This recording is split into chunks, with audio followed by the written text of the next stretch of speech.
Happy St. Patrick's Day, everybody, and hopefully you're having a good one out there.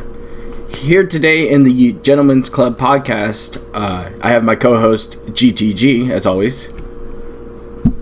Hello. Happy St. Patty's Day, everybody. Try to keep the drinking to a minimum, at least until, you're at home. Yeah, please do. And then we have Robin and Zephyr. What's going on, fellas? Hello. Cheers! Awkward as... Go first. Sup, I'm Robin. What do I say? I'm 24 male and I like talking shit about a man in his 30s. That covers it. I didn't have anything prepped, I'm sorry. And you like to play video games. True. I do indeed like to play video games. And tabletop games, but mostly video games. Yeah, and I'm the same, except I'm 25. And yeah, that's about it. I'm about a year older. So, I actually think you're about shit. 9 months older, because there was that period where you turned 25 and I was like, wait, we were the same age? Like, a period of time? I've just always thought you were significantly older than me, in all honesty. Well, I am older than you. You should respect your elders, sir. I will kick your ass.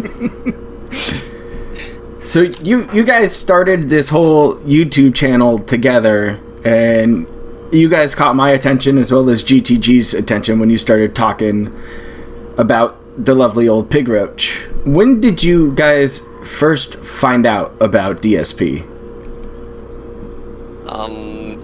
Zeph definitely before me. When would, it was, because I remember Zeph got me into it. I remember he sent me a video during the whole escort saga, and, it was a GTG video, actually. And my initial reaction was, I have absolutely no context for who this is or why I should care. So it just kind of all went over my head because I really didn't know what was going on.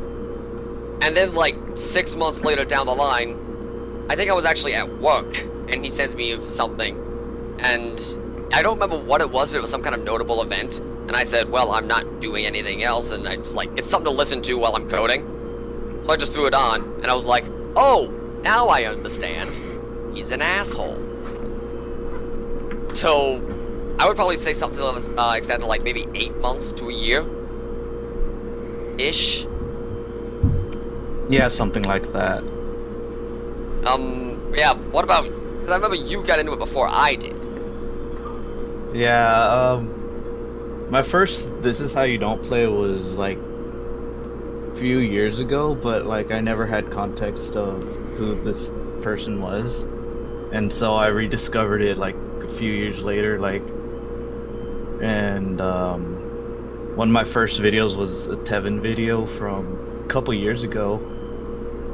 And I think it was when he was talking about his AdSense and getting kicked from Curse or Machinima, one of those, and that's just when I started listening more to Tevin, and then I started branching out from there, watching other detractor videos and stuff like that.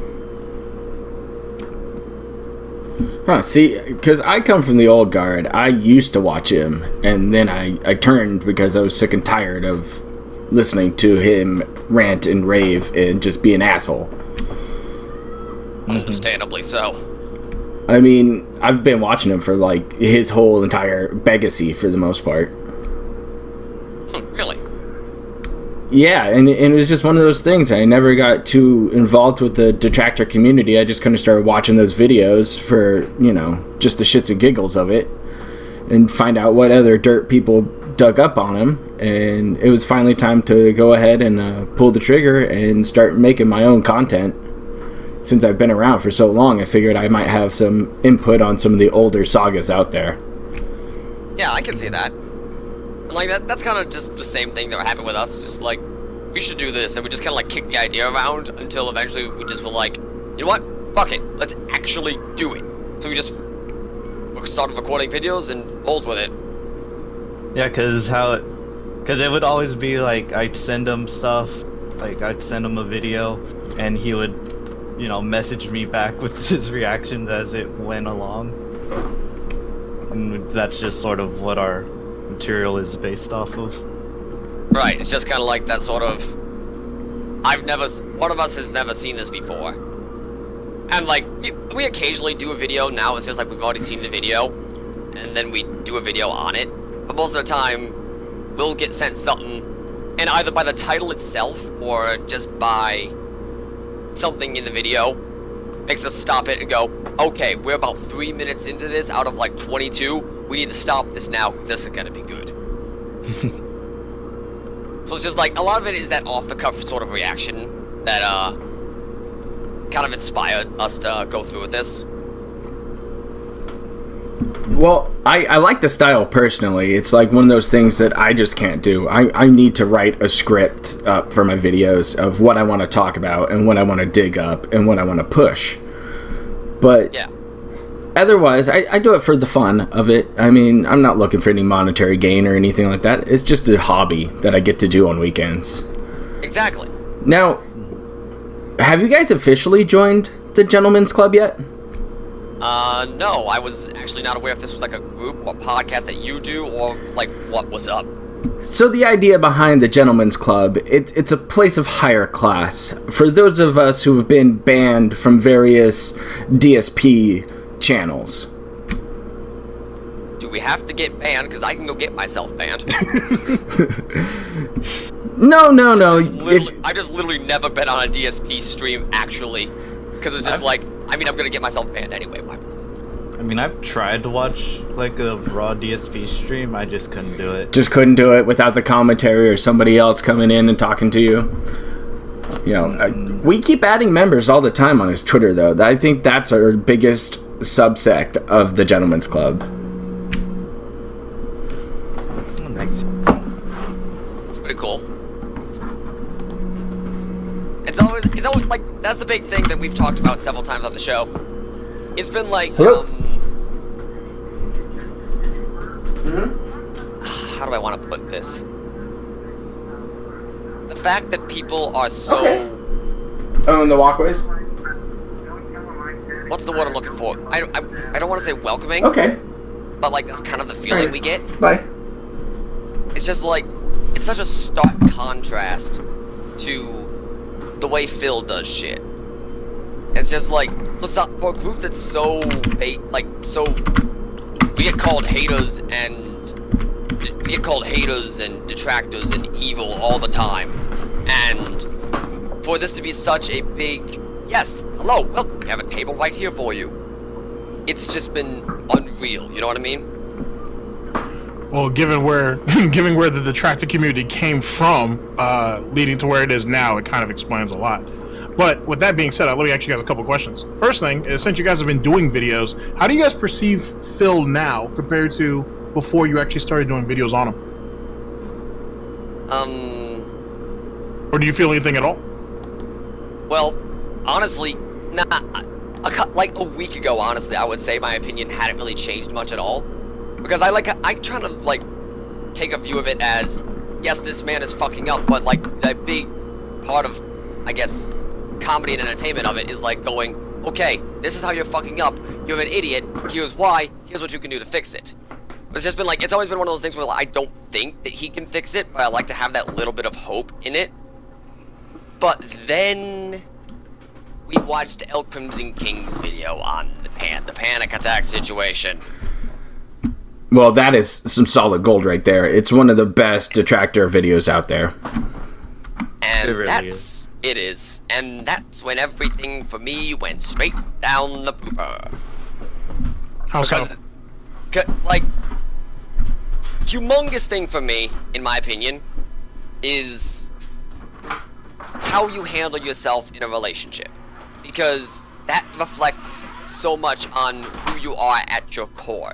Like, this is the person who you're supposed to be with and who you're the most vulnerable with. This is someone who you should love, care for, respect. And the way he treated that entire situation, both the fact that he aired Panda's dirty laundry on stream, live, monetized for everyone involved, and the way he talked about it, and the way he said to handle it in the future, like the whole the give a pill and leave it on the side of the road thing was humongous. And I'm just sitting there like, this man is an irredeemable cocksucker. So, like, that was the big one that changed it. It's just like, okay, I don't think it's gonna happen, but maybe, like, we used to joke on videos, it's just like, what if this is, like, some massive gag, and DSP's gonna come out, like, by the end of this year and goes, yep, this was a humongous 10-year troll. And, like, obviously that's not gonna happen, but it would be funny. It's just like, all joke of that has died in this, at that point. It's just like, no, this man is not going to get better. So, I guess starting doing these videos has made my opinion a little bit more negative towards Phil. Just because we get to see, like, no, this is how he's always been. He's never going to change. And that's that. So, Okay. Negative. Okay, that's fair. So you guys haven't actually deep dived yet, right? Like, you guys haven't gone to, like, the lolcow wiki or Kiwi Farms or any of that shit yet, right? I skimmed Kiwi Farms. I don't know. Actually, Zephyr, would you say that's about the same for you? Yeah, it's about the same for me. I haven't delved too deep. Okay, good. Because if not, you're gonna catch gout. Asian you about that. Oh no. Oh no! As you get into, since you guys are already like privy, or at least Zephyr is, or is it Zeph or Zeppa? I'm sorry. Zephyr. Zephyr. Okay, cool. Yeah. I'm gonna call you Zep, but I'll go with Zephyr for right now, just out of respect. Until you turn your back, then I'm gonna call you Zep. So, when you start watching Tevin's older videos, like, you'll start catching it without having to go to Kiwi Farms or anything. You can catch a lot of that there. I got like a series in the works for all that. But yeah, he's very much the irredeemable cunt that he presents himself to be. He'll never get better at all. And the fact that there's still so many people willing to give him a shot is astounding. Absolutely astounding. My next question, I guess, is outside the fact that bacon will always be bacon no matter what, is how do you guys feel about your growing success on the channel?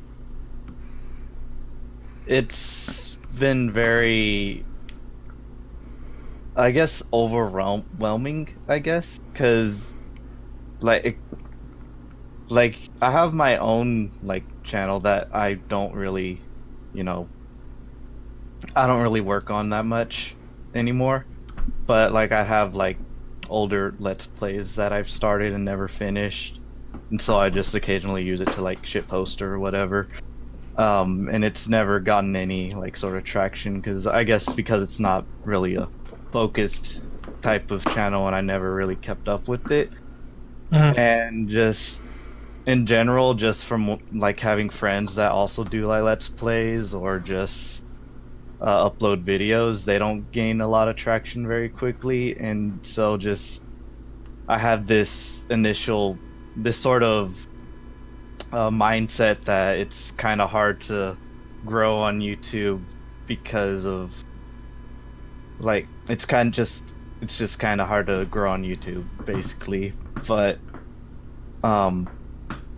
the reception we've been getting on our channel has just been really it's amazing, and it's just a bit overwhelming for us. That's why we've like sort of like, you guys are awesome, and just we just don't really know how to react to that. Like, Yeah, that's honestly the best way I could say to put it as well. Just because, kind of to go off of what he was saying, I don't really put much work into my YouTube channel. I mostly use it as an actual archive channel for my Twitch. Like, not a DSP archive channel. But, I put most of my time into, like, before this, at this point, it's kind of like equal parts, into my Twitch. And it's hard to get a foothold, to get ground, to gain ground in trying to do something like this. And, like, get noticed by people. And so it's just like, we walked in, and with not all that much effort, just kind of were accepted and started growing immediately. And we were just like, oh shit, okay, wow. And so it's like, that's why we come off as really thankful to all of you guys, because it literally feels like we just walked in and were immediately accepted and just started growing immediately. So it's just kind of been a lot to take in, let's call it that. Fair enough. Yeah, there's definitely been a steady movement now towards working with each other versus controlling who are the like top tier detractors, like in the old days with the SOK and that whole debacle. It was just one of those things where, you know, I wanted to reach out to you guys because I too am a newer channel in this, and I figured collaborating and working together and pushing the same kind of agenda towards things, it helps us all together come up. Yeah. Now, getting away from DSP for a second, I heard you like tabletop games. So, Oh, yeah. why don't you run through some of your favorite tabletop games, and then we'll do a little bit of a dive into something I want to dabble in, and that's D&D. Oh, well, actually, D&D was exactly what I was running the other day. I've been running my own homebrew sort of game with a bunch of friends from high school for the better part of a year. Actually, it's over a year now that I think about it. And I've been doing that pretty well every Saturday for the past year.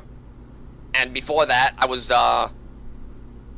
running games at like stores, but like the whole thing for D&D running at like stores in an official capacity, they've got a lot of specific rules, and then they changed the rules in a way I didn't like, so I stopped. But Can I ask a question? How did they change the rules, if you don't mind me asking? Like, what is it that you didn't like about the rule change, I should say? basically the way, I gotta, sorry, give me 1 second, I need to go take a cough drop just because my throat's been kind of hurting a little bit. No problem. Yeah, no I will worries. definitely answer that question though, sorry. I mean, I always wanted to try out D&D. I just never got a chance to really do it. I mean, I do play other tabletop games. I like Munchkin, or, you know, there's other ones out there where you are, you know, competitive and cooperative at the same time. I mean, it's definitely something to fun in a group. Sorry? No, you're good. Go ahead. Okay, so basically the way it worked in the past was just like, you got experience points for killing monsters as you normally would. It's just like, what a surprise. But and you had a chance to find magical items on any adventure that you went on. So like that, the way they used to do it was kind of like freeform, willy-nilly. And like there were rules, there were structures. You couldn't do anything just grotesquely broken, because that would be just, if everyone is broken, then no one is broken, and the game just becomes unfun for new people. You know what I mean? Oh, yeah. So, but they changed that, and they went to I want to say it's like a checkpoint system, where you move up X amount of checkpoints every time you play, and then you gain a level, and it doesn't matter what you do during that entire thing, it's the same no matter what, depending on which thing you are in. And the problem with that, in my opinion, is just like, I understand what they're trying to do. They're trying to make roleplay more valuable, because previously roleplay literally got you dick.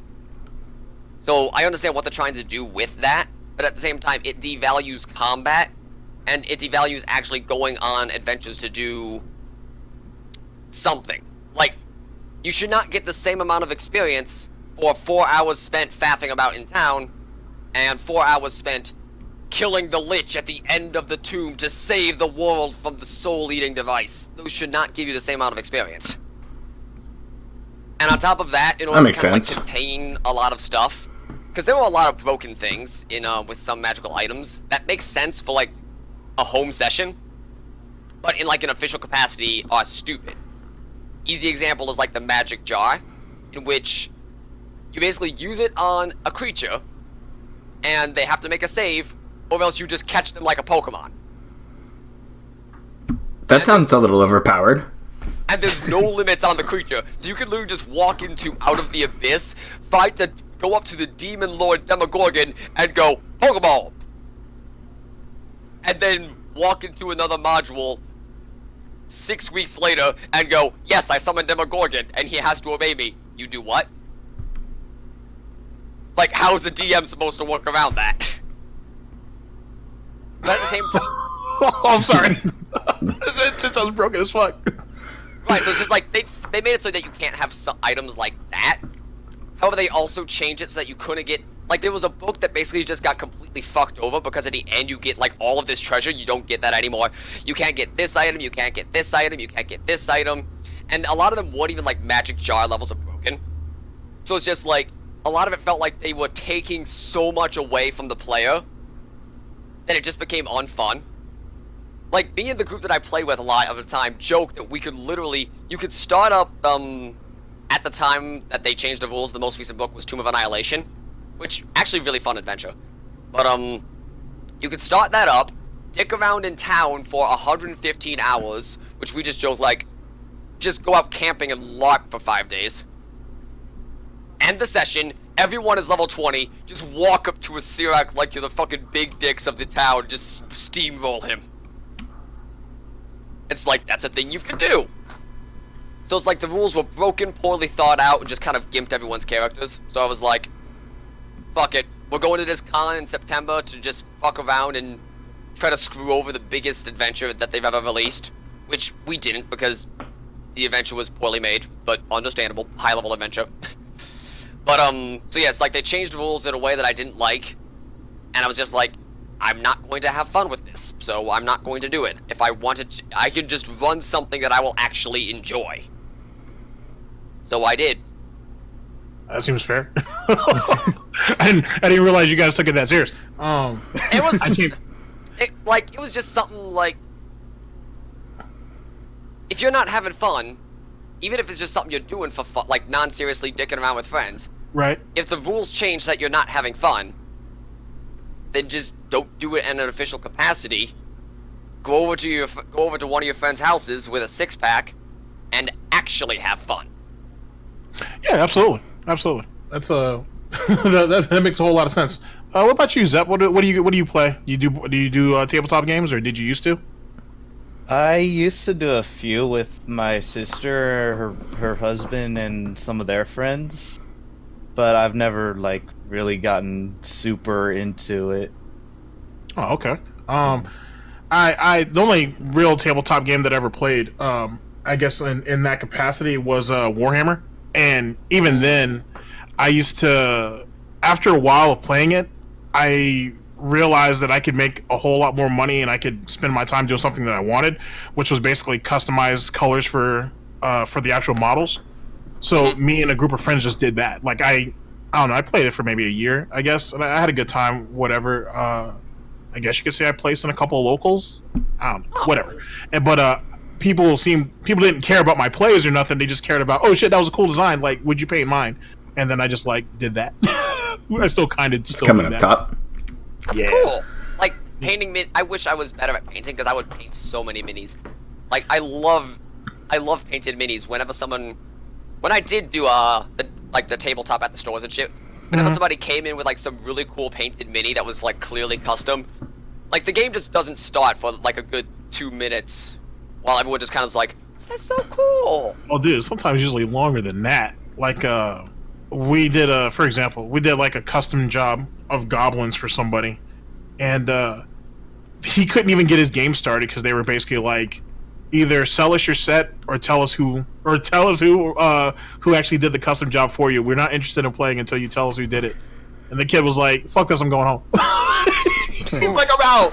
And I felt bad for him too, because like I don't know, his timetable was like a month or maybe like 45 days and whatnot, and I usually don't take jobs like that because I don't feel like I'm forced, you know what I'm saying? So like you got to kind of come to me with a little bit of advancement and shit. But we made it happen, and only for this kid to sit there for like 30 minutes having these people hassle him, and he was just like, you know what, screw you guys, I'm going home. And that's what happened. I felt bad for him. Poor kid. But made a whole bunch of business though. That worked out. I got a bunch of commission, so that helped out. Shit, yeah. But yeah, still. Mhm. Shouldn't talk about profiting off of people's pain like that. I've painted my first mini the other weekend at my sister's. Oh, nice. Yeah, it was a female necromancer, and Uh huh. I think it came out pretty okay-ish. Oh, It good wasn't shit. perfect, but it was my Oh, first one. Nothing's perfect, man. Your first is always gonna be the hardest. hmm Yep. Like I said, paint your first like orc army, and then we can talk. I'll buy you a beer. And then That'd be we nice. can talk. But what about you? I should call you chief proper because theoretically you're my boss. At least when I'm over here. What's your intake on this? Is like I said, I wanted to play D&D for years, just never found a group that would like just pull me in and get me started. It was just so it's kind of been dodging it for a while, but eventually I'll get into it. It's just another hobby to dabble in and have some fun with some buddies, at least in my view. Exactly.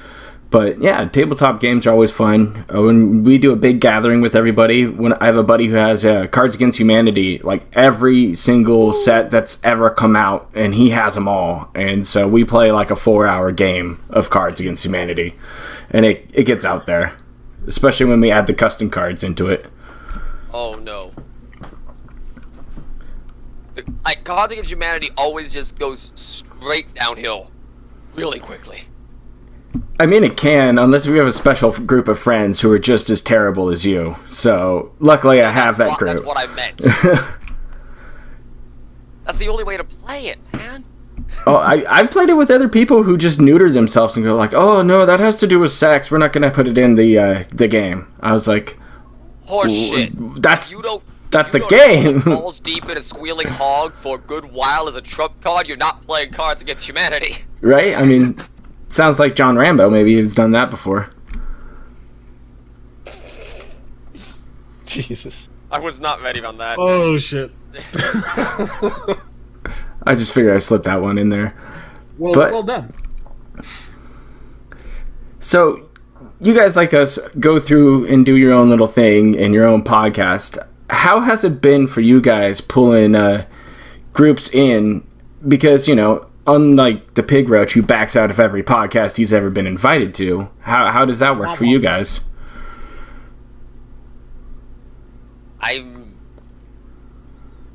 It's been just. What's up? Oh, I was about to say, you do the scheduling and all that, basically. I mean, yeah, I kind of take care of a lot of the bookkeeping, but like that's. I bookkeep my own life anyway, like. So it's just like, this is just sort of, oh yes, so we're gonna do this, this, and this, and unless something comes up, then we can walk around that, but, you know, anyway, just on the topic of, like, Phil backing out a podcast and how we just kind of didn't do that, a lot of it is just sort of, it's fun to do shit with people. Like, getting out there and interacting with people who are doing the same thing as you do. I think it was either Jackal's Lair or you when we did that thing, when we did that collab video the other week, who says just, like, you get different perspectives when you have multiple people. So it's just like me and Zephyr doing the video together, or you and GTG doing a video together. That video can be very good, but you get all four of us in the same room. Now you've got a different flavor that's you're never going to get anywhere else. So it really, like, I don't know, it's just fun. It's fun content to make. Oh yeah, it's why I got this thing going, is because I wanted to get to know my fellow detractors behind the scenes a little more, and that's kind of why I set this whole thing up, is because, you know, I want to talk about the pig roach, of course, but I also want to see who you are as a person outside of maybe an online persona, or who you want to portray in your videos. I kind of just, like, I tried having an online persona, like, a long time ago, and it eventually just kind of, like, started slipping. It's just like, at this point, fuck it. Like, enough people know who I actually am that trying to put on any form of facade is obviously coming off as acting. So, like, why bother? Yeah, I have a hard time being anyone that I'm not. The most that I'm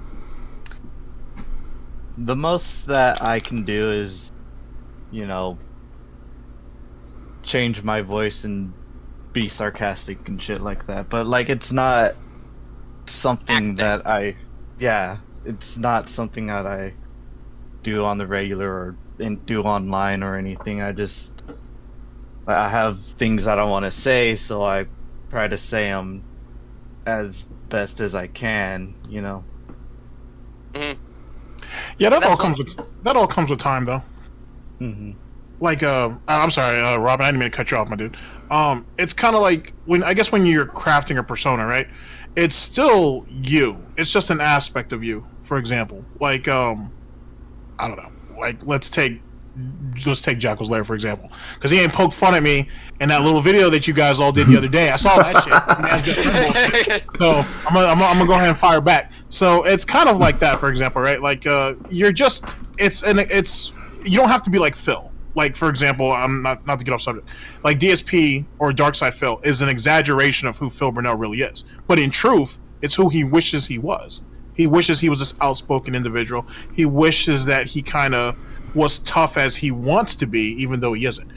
Don't do it that way, because that's just being lame and being lame. Really, what it is when you're crafting a persona online is, for one, don't take yourself seriously. I don't. It's just not worth doing. Don't take yourself seriously and just have a good time with it. Just, you know what I'm saying? Just let it kind of flow out. You're not trying to act. You know what I'm saying? Don't look at it that way. Look at it as just part of yourself that you normally wouldn't express you per se around friends. But to do that, though, you need an outlet, and that's kind of what makes the DSP community a little bit more unique than other communities. I'm not gonna call any community out by name, only because I had already thrown some shots over there, and they've thrown some shots back, and now I'm about to just blow that up. One of where everybody has like the hive mind, which is something that I don't necessarily like. If everybody can take a look at this one individual and come at him or her or whoever in a bunch of different ways, that's great. Instead of everybody being like, oh yeah, you guys are right, yeah, he's just a piece of shit, and then everybody just keeps moving with it. That doesn't help the cause. It doesn't help try to expand on why he's a piece of shit. It doesn't really explain why all of us are here. Like, for example, when Chief Proper, I'm gonna call him Chief Proper because I can do that. When he started the Gentleman's Club podcast, when the thread on Twitter started, it started because, for example, because I was pissed off that I got fucking banned and I never even tweeted at the asshole. It didn't make no sense to me why I got banned or blocked or whatever the case may be. So we just sent out a message to everybody else being like, hey, if you've been blocked by this guy or you ever got banned off his chat or whatever, because most of you guys, to be honest with you two might be banned, might be blocked by him on Twitter and not even know it. We wanted to start a group up where a bunch of individuals who had something to say basically had that shut down because the individual wasn't man enough to accept the truth, which is what it is. None of us are coming out of nowhere and saying that, I don't know, something egregious, something that I know Phil can't do. It's not like Phil is running illegal bacon fat out of his garage to China. He's not doing that. It'd be funny, but he's not doing that. Okay. Imagine the story. Well, the real story is that there are restaurants in China that are being accused of recycling grease to use for cooking. Like they like delicious. Yeah, dog. They like spoon that shit like right out of like the, I don't know. I guess however they discard grease. They in the trap. Well, in a trap, but it's in a trap that ends up leading, like where the trap leads to, right? It leads to like almost like a sewage drain, I guess. Yeah. And people actually spoon that shit out, recook it till they can reduce it to something that simulates oil again, and then recook it, and then use it to cook again to cut costs. Yikes. Seems gross. Argent did a video on it. If I can find it, I'll link it to you guys. I mean, it's basically biofuel for the most part. Yeah, but just super egregious. But anyway, my bad. I got off subject. So that's how you essentially craft a persona. But I get it, though. You know what I'm saying? You don't want to come off fake or phony or anything like that. You know? Oh yeah, and I can definitely see what you're saying too. So I got you. So what's the next subject? Actually, here, let me jump into the next subject because I'm already deep in it. Do any of you guys like kind of follow the FGC at all, or fighting games, or is there a particular type of video game you guys play? Not so much the fighting game. I keep a cursory glance at Smash, just because I like Smash. It's a fun one for me. But yeah, it's never been like something I actively got into. The closest thing to an intense community that I was ever remotely a part of was one of the beta builds for that game Indivisible. This is made by the same people who making Skullgirls. Who's the? Yeah, I'm trying to think of who the FGC guy was who actually created Skullgirls. But I know you're talking about. Oh no, yeah, he used to be a pro BlazBlue player. Yeah. He was a pro Marvel 2 player too. Yeah, he was. I remember that. But so yeah, I tried my hand at like speedrunning that game for just for fun, just because like I realized it started as me just trying to get through it without getting into any fights, and then I was like, wait a second, I think I just routed the pacifist playthrough, and I just looked it up and went, fuck, I did, and I'm only 2 minutes off. Well, I'm this far. So I just kind of like started speedrunning that for like 3 days. And it's just like, I got the world record, held it for 8 hours, and then lost it to somebody who I had no contest even trying to beat, and went, well, I had a good run. Oh snap! That's cool. That's cool actually. It's just like I've joked that's my 4th place at Evo. I was the Indivisible's beta world record holder for 8 hours. Until someone came and just blew my ass out of the water and went, alright, good game. Oh snap! That's actually, it's kind of dope. But beyond that, I've been playing a lot of I play a lot of first-person shooters, a couple of RPGs here and there. Like I've been playing a lot of Shin Megami Tensei lately, just because I've been doing dumbass challenge runs of that. Like, how far can I get without using any demons? You know, the game's central fucking mechanic. It's just like dumb shit like that. Oh, I got you.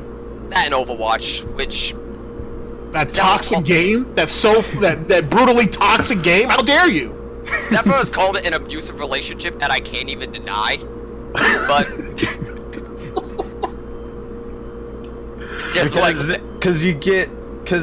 it's just it makes you sad when you play it, but you still want to come back to it on occasion. Okay, yeah, so go ahead, finish your point, and then I'll ask my question. I'm sorry. Go for it. But so there have been times when Zephyr's like, "You want to play some Overwatch?" And I go, "Not really, but I want to play with you." Because there's like I have like on the current patch before they released the current beta one. Because they changed Reaper so that he heals for half of the damage he deals out. So Zephyr goes Reaper, I go Mercy, we just walk forward. Wow. And that's what we do all day. It's just like, our team consists of 5 DPS and me playing healer. I'm mostly pocketing you. Why are we winning? Wow. And See, there was one... That's why your game's so toxic. Yeah. I remember one time specifically, someone goes Moira and actually starts healing the rest of the team. And someone after the game's over goes, "Thank you, Moira." They go, "For what?" "For actually healing the team and not pocketing one person." And I just come on the chat, "Okay, fair enough. But I had gold healing and we won." No, actually, let me ask you a question about that. Because didn't they have a rule going on for a little while that that you couldn't, I wouldn't say you couldn't main one character, but like you could be punished for that in some way, shape, or form, or was that just overly exaggerated? Mostly overly exaggerated, because most of the time people were picking characters that like actually didn't make sense to be on this map. Like, you're never going to be running... Oh shit, now I'm gonna have to take a look at that later. But yes. You're never gonna be running fucking Torbjorn on a 2CP mode on attack and not using your turret. So like, it's shit like that people said, okay, this guy is actively throwing because he's being a dick. And it was that kind of people that got reported. At least that's the way I understood it. Okay, yeah. Fair. And initially, that's how it was explained to me. That's how Asian GTG and Kevin tried to throw that shit at me. The problem was, is I saw a videotape of dudes that are pretty much just noobs who don't understand the structure of the game, didn't understand exactly how teams were formatted, who were getting kicked too randomly. Now, I'm not saying they were being bitches like Ninja and just kicking dudes randomly because they got outplayed. I'm not necessarily saying that. What I am saying, though, is that if you don't really have an understanding of a game and you just kind of want to jump into it, right? Like any first-person shooter. I feel like Overwatch purposely handicaps you because they expect you to have almost previous knowledge before you play it. Now, obviously, I'm grossly over-exaggerating this to some extent. Not really, I'm salty. But either which way, I feel like they punish new players, hence the reason why it gets harder and harder for that game to grow. That and the fact that I feel like they give you guys too many goddamn patches. There's not enough characters that come out. And more importantly than that, the meta changes, because I actually listen to competitive Overwatch, which makes me a hypocrite, but just go with it.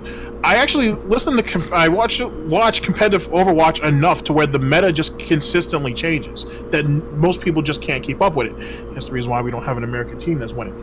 What are your thoughts, though, gentlemen? Well, Zephyr's definitely the guy to talk about competitive Overwatch with, but okay. because he actually watches the Overwatch League much more than I do. I've tried, I just can't get into it. But I'll agree with some of that, just because like I can definitely see how the game is much harder to get into as a new player now than it was before. Because like now with the new character that just coming out, Batiste, he's got his ultimate is a square, which if you shoot through it or heal through it, you do double damage or healing. He's got a barrier. He's got like a magical field that he can drop, where if you're in that field, you can't die. But so you need to know to shoot the doodad that's popping up out of it.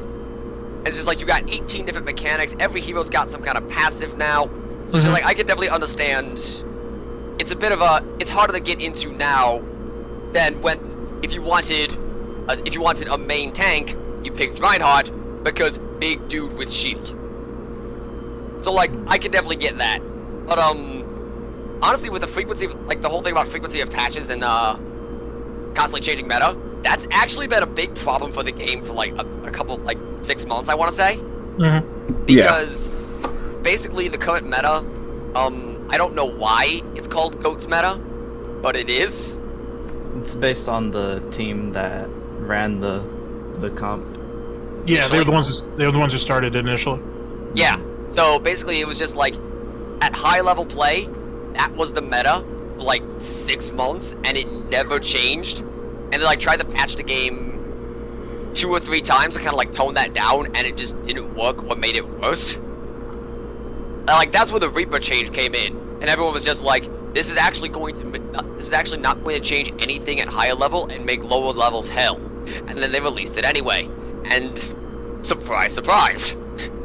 But yeah, a big thing for everyone was just like, we don't get too many characters, and we're getting balance changes so slow that we basically were in radio silence mode for 4 months. And everyone was just like, are you guys trying to become Team Fortress 2?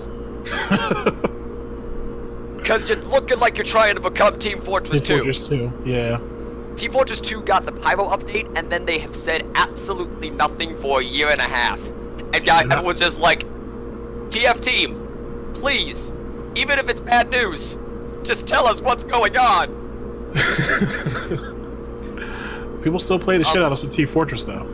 Yeah, given they need to seriously fucking work on their competitive mode, but people still play it casually.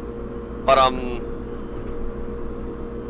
so yeah, it's just like I understand to some extent about like it can be like there's so much new in the game now that it can be hard to take in. But honestly, it seems like at this point most of the people are just happy that the game is getting updated. I mean, Zephyr, I'm sorry. call me out on this if I'm just saying anything that's blatantly fucking stupid. Uh-oh. You know this better than I do, and I am in full knowledge of that. If I've just said something that's completely fucking off base, please tell me. Yeah, I think you've pretty much hit the nail on the head. But I just think that Overwatch's biggest problem is just the lack of communication that Blizzard has been showing. And it's been more of a recent thing, and I can understand, I guess, because of the whole Activision bullshit that's been going on. They probably don't want to make decisions or make promises that they may or may not be able to fulfill. And in terms of competitive, the meta tends to stay or stay for a really long time too. Like we had dive meta for like a year before anything was done about it. And then there was the whole Mercy meta or whatever, where Mercy was reworked, and the rework made her tremendously overpowered than before they reworked her. And so remember that's when Mercy had Remember when Mercy had the ability to do 400 damage a second with her pistol while in Valkyrie? That was ridiculous. But yeah, they take a long time to make any significant changes, or sometimes they'll have very knee-jerk reactions towards certain changes. Like when they first sort of not reworked, but they sort of changed how Sombra worked a little bit, and people thought she was being overpowered. What they changed was when she would hack people, there was like a very split-second grace period when enemies would go behind a wall or behind a lamppost or something, and it wouldn't break the hack immediately. But they changed it so that that if you move out of line of sight, the hack breaks like immediately, and that had a very significant impact on Sombra's gameplay. Because it also made her hack a lot more inconsistent. And just little shit like that. And then that change was made after Sombra got buffed on the beta servers. They changed that 3 days later. So it's just like, nobody actually had time to fully test that. Like, that was a knee-jerk reaction. And then Sombra was just in that state for a year? Forever. She's still in that state, though. I think she's still like that. Yeah, like, they've just buffed the rest of her kit to make her actually viable. Yeah. But she's still like that. And in terms of competitive, I think now, like, once this newest patch comes out, because I think it's been the best patch that they've released so far. Oh. Just because it shakes things up tremendously. And I think once that comes out, then it's probably gonna make a lot of different compositions a lot more viable and competitive. Yeah, and I could see that. And I mean, I gotta agree with Zeph on the state of the beta patch, because we were just playing yesterday, right before I went to D&D, and like I was sitting there like, I don't know how much time I'm going to have, but we could probably squeeze like 1 or 2 hours in. I'm glad that I stayed for as long as I could, because one of the last games we played was literally the most fun I've had in Overwatch in 2 years. Like, both teams were perfect and balanced, and everyone's going at it. Team fights last for 4 fucking minutes. It's just like, I'm having fun! Everyone is having fun! And like, whenever somebody went down, everyone's just like, fucking good fight. Mm-hmm. Like, when the losing end, it's just like, I'm not even mad that we lost. Did you see that shit I've just pulled off? That's when you know the game is good. When you can have fun losing, the game is good. It's definitely a hard thing to do, is balance a game just right so everybody has fun in a win or a loss. I've been finding myself having a little more fun playing Destiny competitive right now because they've kind of dialed it in. But D1 or D2? D2. Alright. People still It's play kind of my jam. Yeah, surprisingly. I mean, they just put out the new DLC, and they'll tweak different things, and they've added legacy weapons. Like Thorn is back again to terrorize the Crucible. Oh, I heard about that. One of my bosses at work plays the shit out of D2, and I heard about the Thorn, both in D1 and when it came back recently. Yeah, and it feels pretty good, and it doesn't feel overpowered like it used to in the early days of Destiny 1, and yeah, it feels really balanced right now. But do you think that other class-based shooters will struggle when trying to find a balance in their game? Say like Apex Legends, when they start putting in more classes? Definitely, yeah. Definitely. Just because Overwatch has done it, TF2's had it with its weapons. that's just something that's going to come naturally when you start adding post-launch content to a game like that. Yeah, whenever you start dabbling in like abilities or niches or anything that's class-based, you're always gonna run into the problem of balance, and balance is never gonna be easy to just work out. It's just something you have to work on for years and years. Like, I think World of Warcraft, for the most part, since its release, has done a pretty decent job with their balance, with their class balance, but even then, there's still a lot of stuff that they have to work out. Like, shamans are gimped really hard right now, for example, and just... They gimped shamans? Yeah, their resources aren't really what they used to be in the last expansion. But I think it's more of an unintentional side effect of how they've sort of changed how classes work a bit. Yeah, because I remember you used to play shaman in that little brief period when we played WoW. Just because we got stuck in Final Fantasy XIV's hell period. Yeah, and even Final Fantasy XIV has its own problems with balance, like the warriors being the best clank class in the game, bar none. Warriors are the absolute best, and it will never change. Yeah, that's pretty much how they are. You want a DPS, you can be a warrior. You want a tank, warrior. You want to sustain yourself, be a warrior. I'm not biased. Well, shut up. But yeah, in the subject of classes, balancing is always going to be an issue. Like to just validate what Zephyr has said. I forget what boss we were fighting, but we were fighting this one boss in 14 recently, and it took the entire group that were in 3 tries to actually take this thing down. And the first 2 times that we went down, literally it just comes down to, alright, Robin's the only person left, the boss has 3% health, it's theoretically possible, and okay, we kind of expected that, let's try again. Yeah, but you like lasted a good 2 minutes? Oh yeah, I'm just sitting there soloing this boss like, one of us is eventually going to go down. It's probably going to be me, but I'm going to try.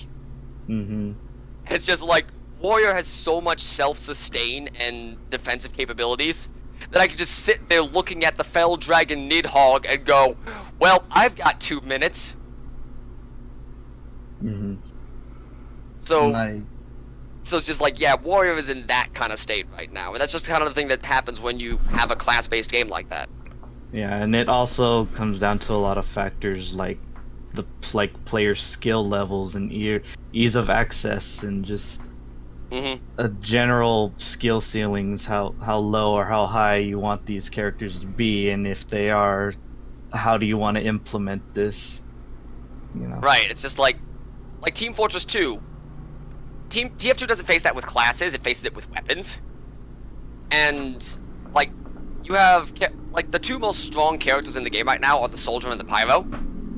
For both reasons that Zephyr just stated. Soldier has a very high skill cap because you can do a shitload of damage, but you are also objectively the most mobile class in the game because of rocket jumping. And if you get good at rocket jumping, good fucking luck hitting you. It's just like Soldier just flies across the battlefield like a majestic eagle and then just drops down and does 200 damage to your poor fucking medic before you can even react. Alternatively, you have the Pyro who just walks forward and fucking murders you because they broke the Pyro last patch. So it's just like, balance is tough because sometimes you just have a character that can just be strong because of their high skill cap, and then you have characters that are accidentally strong because they're just too easy. You know what I mean? Yeah, it's definitely one of those things that I think newer game companies and different IPs are going to have to struggle growing into balancing their game. I mean, it takes time to make sure that it all works out. Right. So, and leading into that with something like Apex is easy because you've only got 9. Like, how many characters are in Apex right now? It should be 9 right now, I believe. I wanted to say 9, but wasn't 100 on that. So it's just like, you've got 9 characters and you've been working on the game for X amount of time. It's pretty easy to like balance around that. So, but later on you come out with 10, 11, 12. Now you're thinking after the thought, how do you balance this new character against what the characters are already in the game? And actually, to wrap around, D&D is actually going through that right now, because they're working on releasing the 13th class. They're working on the Artificer. Well, that'd be interesting. Yeah, they actually, because they released the first concept of the Artificer back in like 2017, and it's basically been untouched for 2 years to the point where, when is Artificer happening, has basically become a meme. And Artificer finally came out in like a more concrete build. It's just like, this is what we're really considering going with, and it was almost completely different. So it's just like, especially with a game like D&D, there's a lot of shit to consider. Like, what can this class do? How does it interact with other classes? How does it compare to other classes? What happens if I multi-class Artificer, Paladin, and Druid, and what does that break? God. So, I can just imagine what that would break. But it's just like, you have a lot of shit to consider when adding post-launch content like that. And sometimes you hit the mark, and sometimes you don't. Yeah, at least you can tend to try to fix a game, unlike some of those retro classics that we used to play, like GoldenEye. But speaking of retro, the king of retro himself, the Pig Roach, started playing some of the older Super Nintendo games, being Donkey Kong Country, and he's playing that horribly, might I add, as you guys probably saw. And then he's... Save scum galore. Oh yeah, that's terrible. His chat ate him alive for that.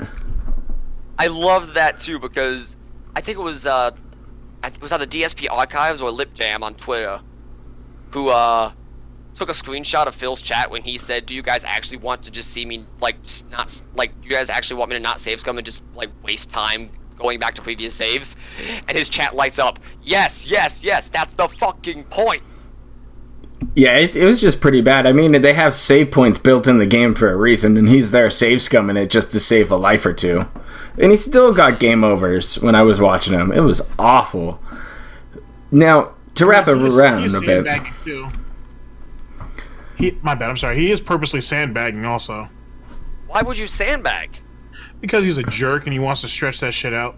And that's the reason why he wouldn't finish it on the second stream. Like, I was watching LSB, I think, while when Dave debuted it, I suppose, after his 110 deaths or whatever nonsense it was. But which was just sad to count. He was basically proposing that, hey, do you guys want me to keep going and do this till on tonight's stream also, or should I play something else to give you a mixed variety? And you know, when Phil does something like that, he's either going to sandbag the game so he can get basically a whole another audience to basically suck up to him later, like an audience, the part of his general fan base who hasn't seen all of his fails yet, so he can try to get away with it on a whole nother stream. Or he's just hating the game altogether and he's looking for a reason to stop playing it. But because that supposed king of retro, he won't just quit it outright. He'll just throw Dark Souls or some silly shit in between until he's ready to play it again. But he's known for doing that. He did that with GTA, the last one he just played. He sandbagged on that too. Oh yeah, he did. I was just talking about that in my video today. He sandbagged it on purpose. He botched the last mission about 15 times, it seemed like, just to make sure that he could go ahead and end right at 4 for his stream. That's insanity. Like, Damn. Again, he's a professional streamer, remember. He's a professional beggar. Professional sandbagger. Professional Twitch thought. He is. I agree with that 100%. Was that okay? I'm like, was that a bit too deep? No, okay. No. So, what are some of your favorite retro games to play? I mean, I liked Kirby Superstar Saga was probably one of my top played Super Nintendo games out there. It's probably one of the better games out there. I would have to say if I had to pick one out of my hat, I would probably say the Crash Bandicoot and Spyro games. just because I grew up on the PS1. So those were my games. I remember being downstairs when I was 3 years old playing Crash Bandicoot 2. So it's just like, when those games got remade, I was ecstatic. Like, I played Spyro. I didn't finish Crash for no reason, probably because I played Crash 18 gazillion times. I've 100% all 3 of those games at least 3 times. So, but Spyro I played less, so I actually played and beat Spyro on stream, which was a fucking blast. And I think it's hilarious how, like, I know this game. I know I beat this game. Where is this last level? I can't find it. So, like, I would definitely have to say Crash and Spyro would be my go-to. I wanted to sit down and play some retro games on stream. If there was one game I could actually, like, just go back to and just play for fun of it, though, it would actually probably have to be, Jersey Devil or Blasto on the PS1. Like, both games don't get, like, too much recognition nowadays, but Blasto's not the best game, but it's just so adorably cheesy. I love it. And, Jersey Devil, I will stand by that Jersey Devil was underrated.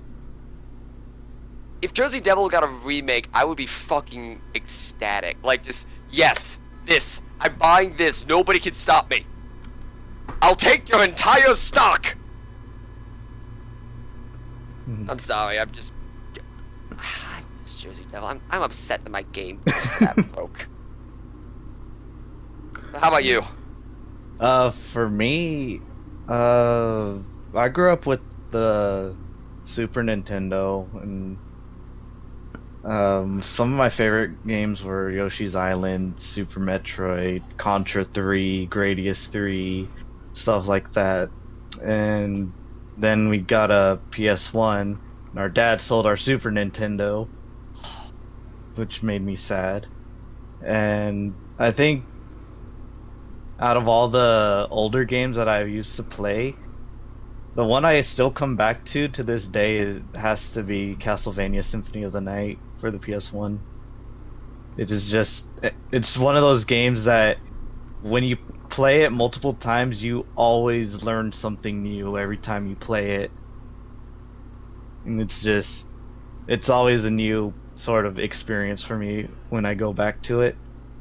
And the other one that I guess following Symphony of the Night is Final Fantasy Tactics, which is my favorite Final Fantasy game of the entire series, and it's also, in my opinion, one of the most underrated titles, because you don't really see people talking about it these days. But it has sort of a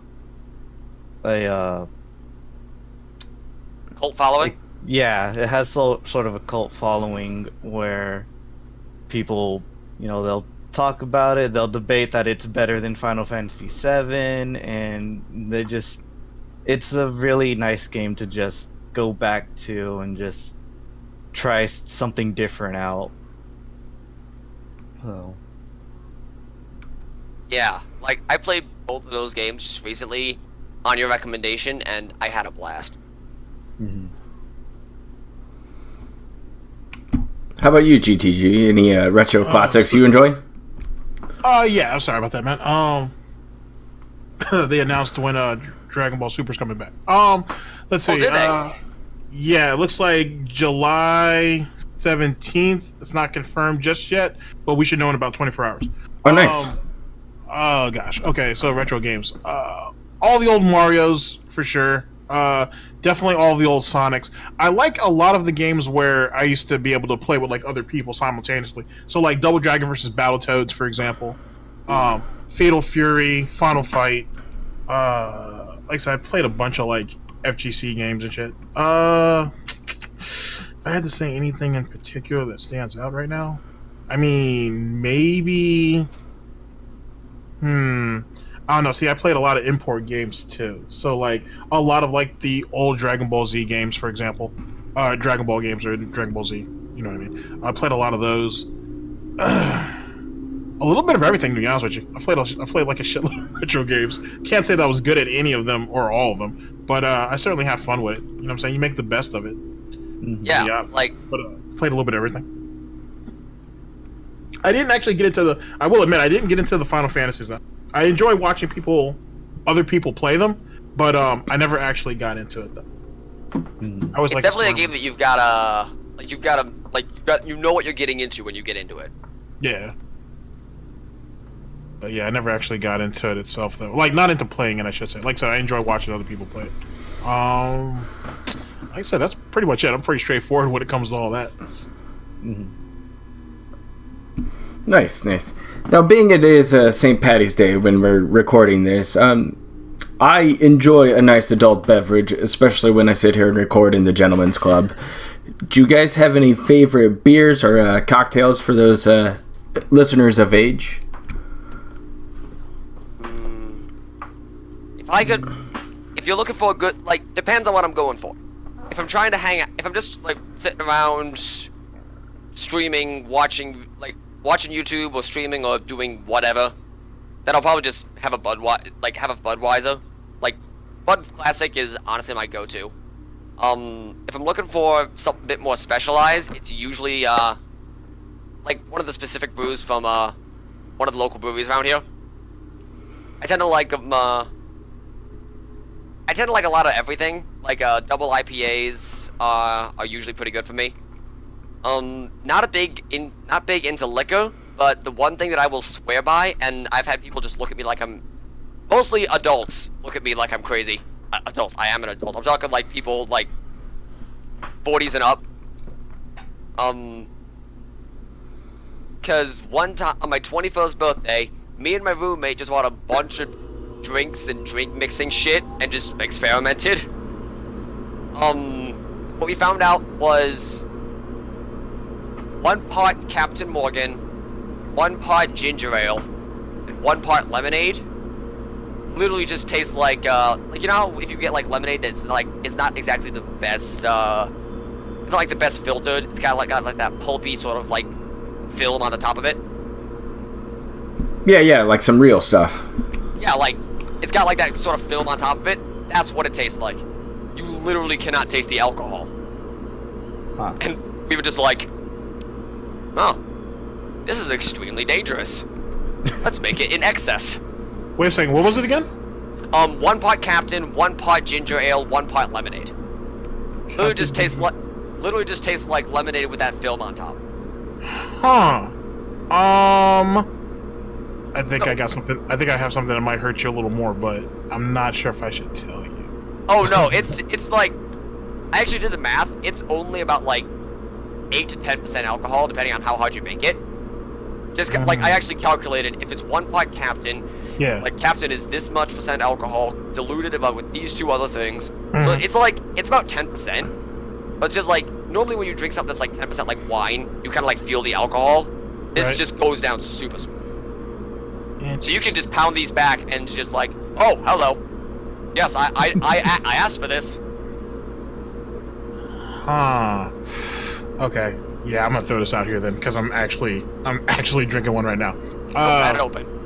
2 parts. I actually don't know what it's called, but basically 2 parts Sunny D, 2 parts 7-Up, and 2 parts Bacardi Dragon Fruit.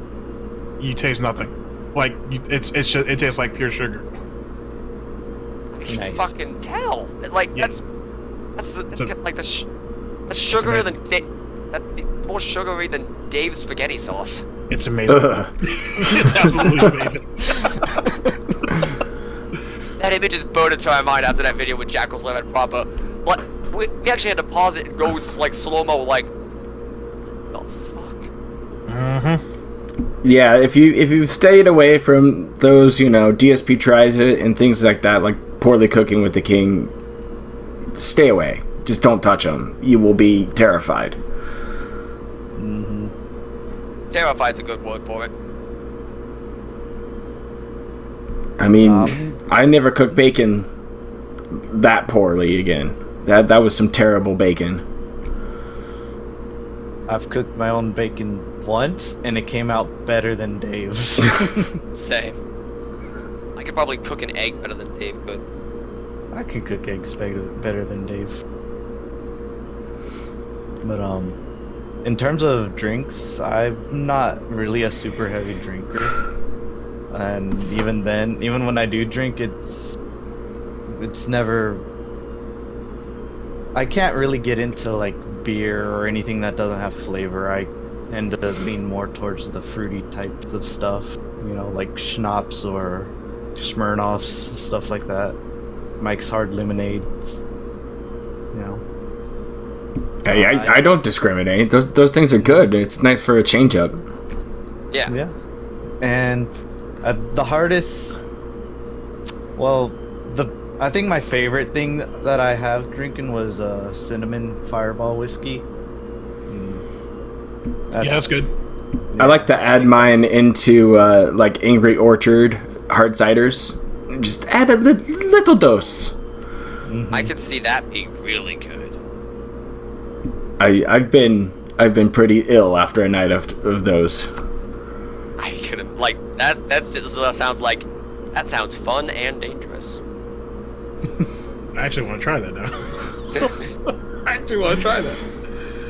Like, I'm not too much into cinnamon, but I might have to buy that just for the fuck of it. So originally I wanted to bring you guys into the Gentleman Club for this episode and at this time because the Pig Roach was supposed to be on the Drunken Peasants podcast, and as everybody knows, it fell through, and he pretty much blamed Kat. What's your opinion on him blaming other people for his downfall yet again? I mean, he's going to do it if Donkey Kong Country fails. He's going to blame Kat because she suggested the game. Wait, what? Yeah, she said, hey, you should play this on stream. You should really play Donkey Kong Country. Like, it's a great game. And it is. It's a solid platformer. And so if he wage quits it, he's going to blame Kat for it. That sounds completely in character, to be honest. To me, the biggest thing is that it just shows that he's irresponsible. Like, that's the biggest thing for me, anyway.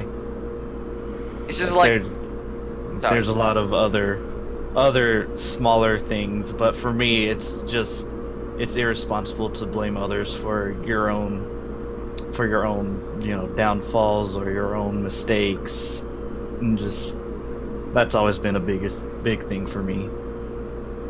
I gotta agree with that, because just like, and he does it with everything, not just games especially. Like, he will. The two examples that I have most obviously in mind are how hard he throws Treyarch under the bus for anything related to Black Ops 4, and when he tried to fight Jevil in Deltarune. That one was especially bad because he had a name for that. But just in general, like, his lack of ability to take any sort of responsibility for anything he's done, it's just upsetting, in all honesty. Because I've said it before and I'll say it again, if Phil actually owned up to some of the things he did wrong, instead of trying to hold to the fact that this was okay, and everything that I've done has always been okay, he would get a lot more credence from a lot of people. But it's because of the fact that he literally refuses to believe he did anything wrong ever, that just makes him terrible to watch. Like the big one, what was it? It was something that we covered recently.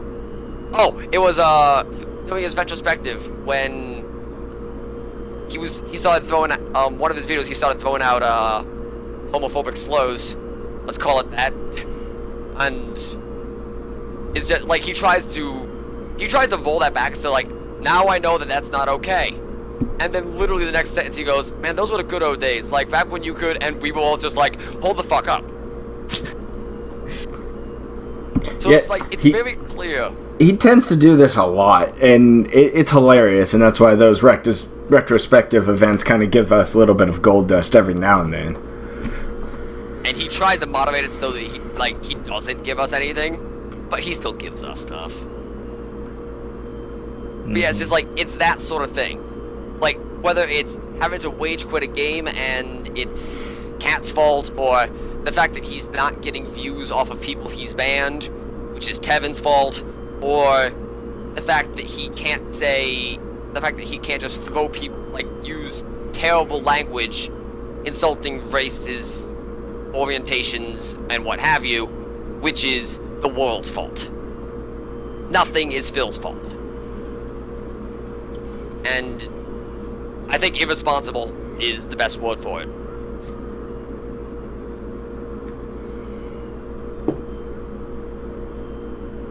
I think he's mixing another drink really quick. Oh, I hope.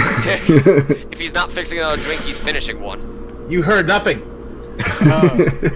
Nothing at all. With my special eyes. Okay. But I was told when I joined the DIA that there was open bar. That's I didn't lie to you. I mean, go for it. Yeah, it's open bar. Like, you know what I'm saying? You get the best medical insurance money can buy. Whatnot? We have a research department. Great. Shit. I got my own media department, dude. It's godlike over here. Fuck. Exactly. I need to read the contract again. Yes, you do.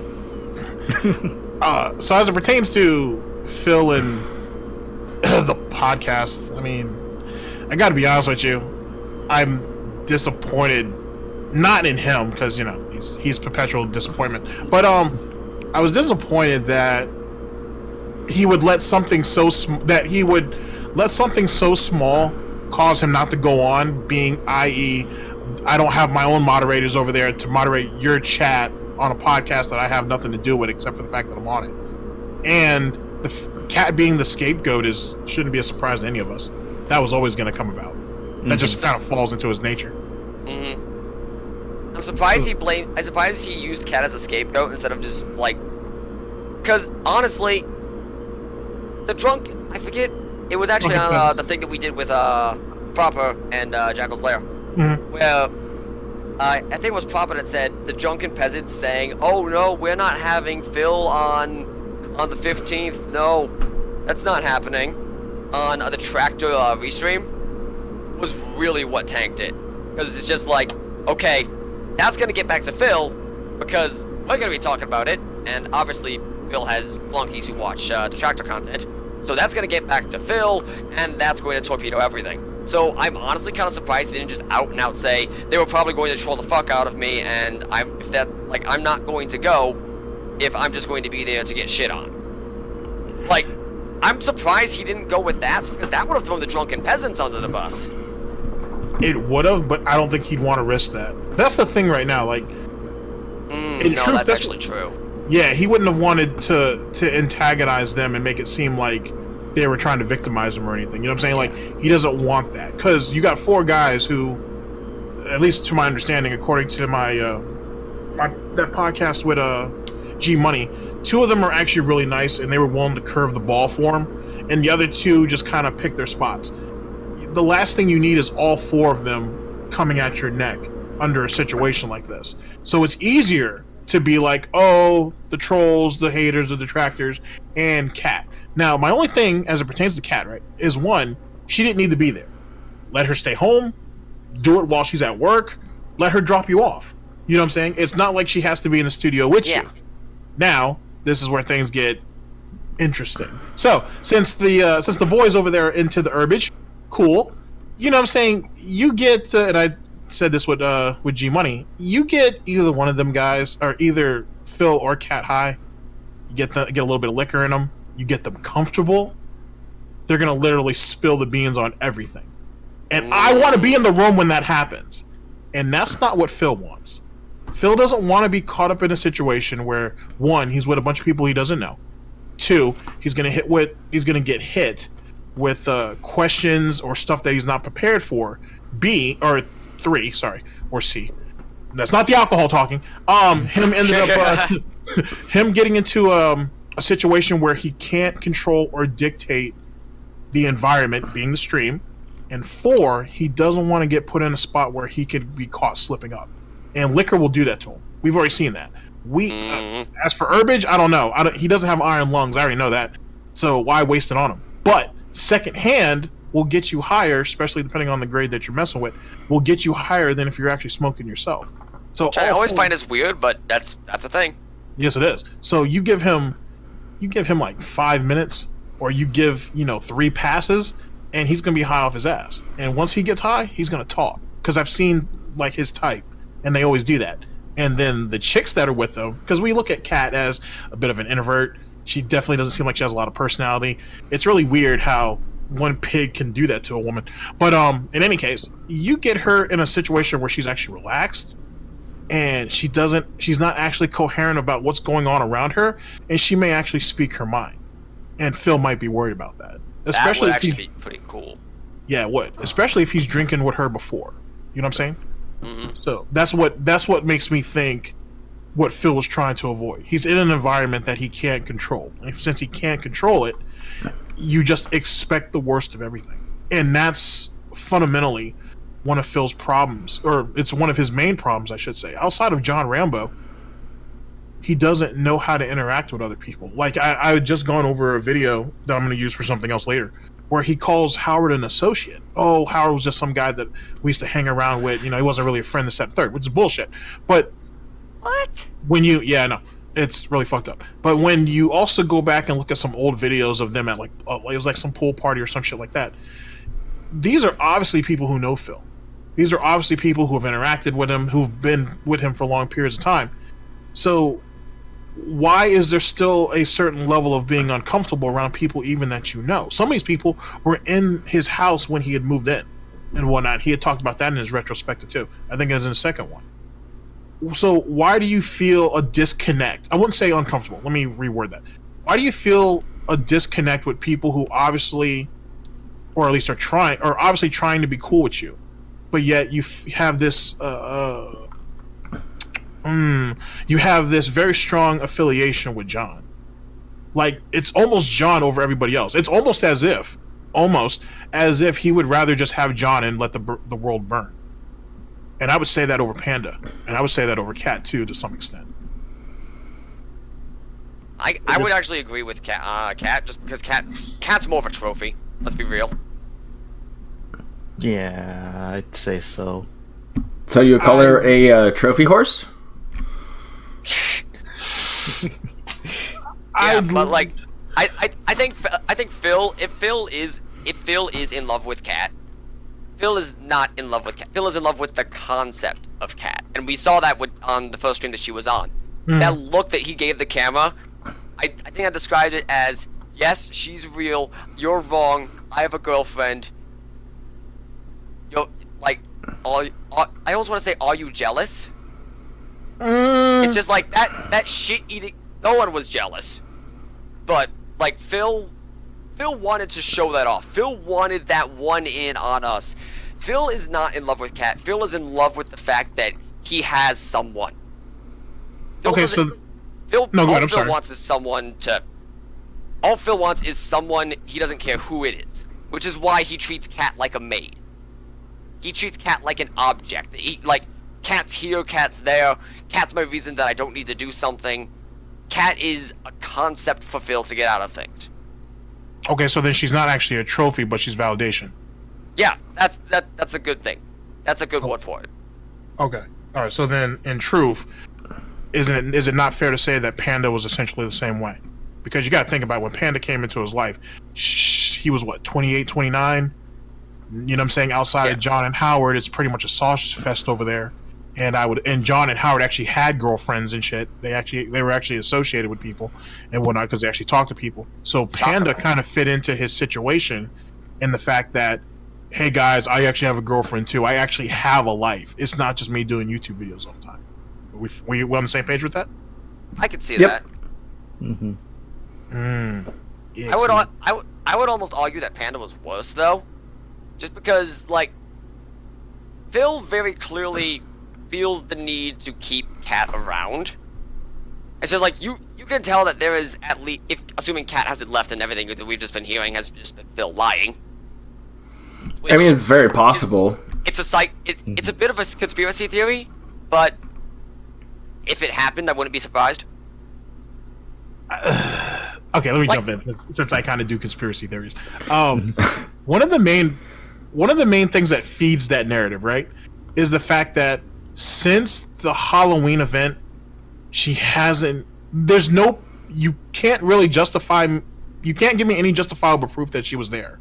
But then even before that, like before the Halloween event, you can't really prove that she was there. Now keep in mind, none of us are in his house. We don't know what's going on, so on and so forth.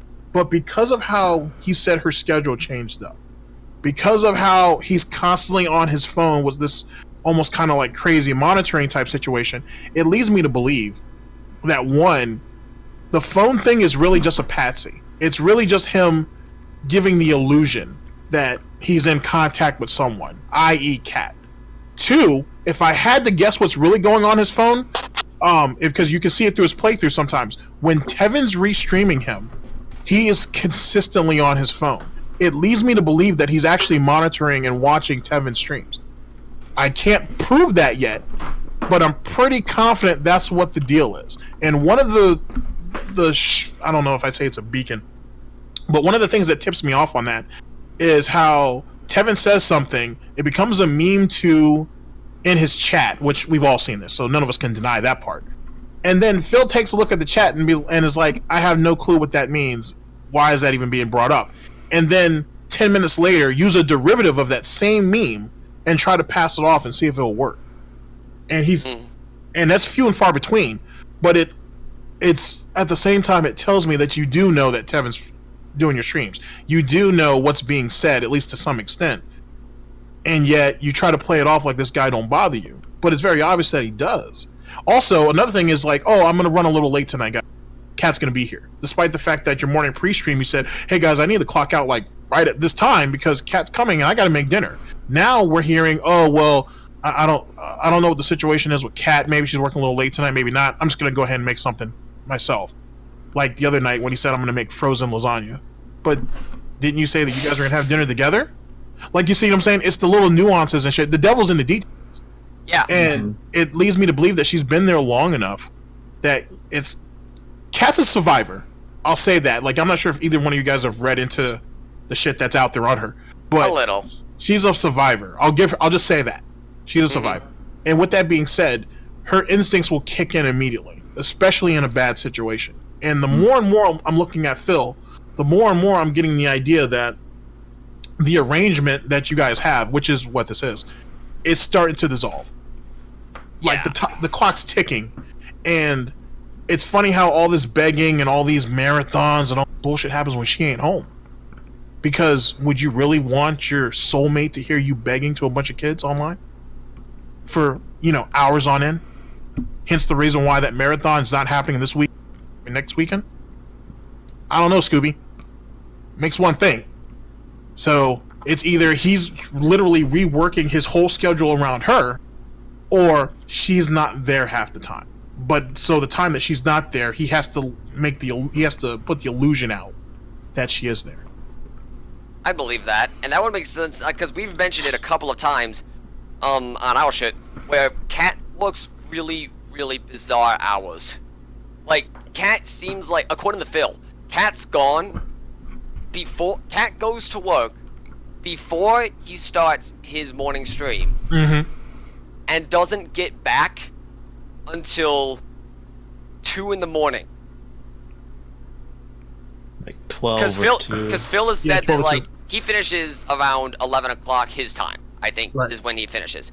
And then he has to stay up for another 2 hours or so until Kat gets home, and then they spend an hour together and then they go to bed. So, what fucking hours is Kat working?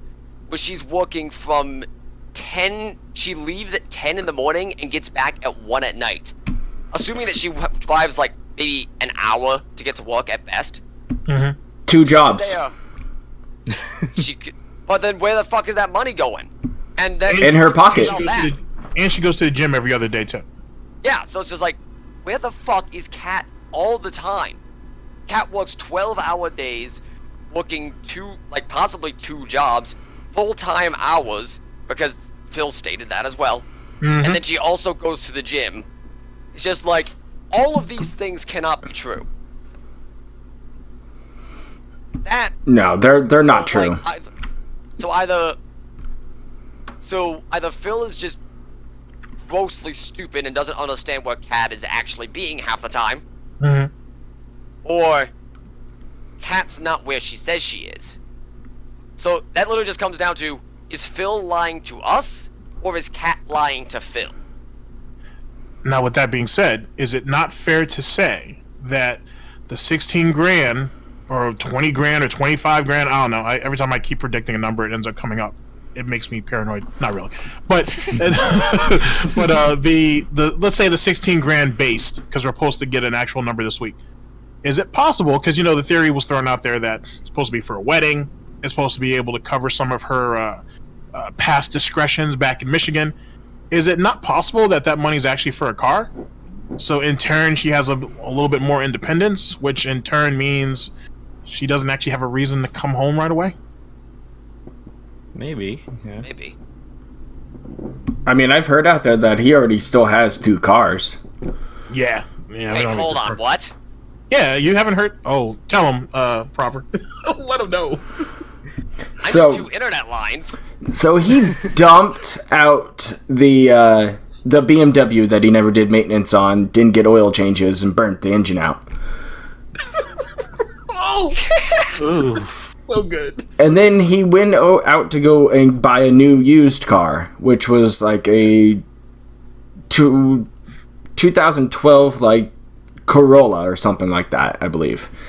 Which is Of course. a fine car, or a Camry, or a Toyota product. But which is a fine car to go ahead and use as a daily driver. But then when Kat came out there, the Subaru man's Subaru appeared on his insurance under her name. So there's been speculation for a while now that there are actually 2 cars in that garage, and that's why he refuses to, yet again, do another walkthrough of his Gout Palace. He doesn't want to show the garage, he doesn't want to show any of the other materialistic things that he's been purchasing lately. Maybe doesn't want to show off some wedding plans. Is it that hard to just hide shit? Yes, when you're lazy, yes. Phil. I mean, okay, yes, we just watched one of his retrospectives where, in 2011, he took his garbage out to the garbage place where he lived at once every week because it was cold. And Yes. it's just like, we're just watching this like, Phil lives in a fucking pigsty. 'Cause he lives alone and only takes his garbage out once a week. And Phil makes enough garbage that he has to take his garbage out once a week, and it's still piling up. How does one man make that much shit in a week? DSP tries it.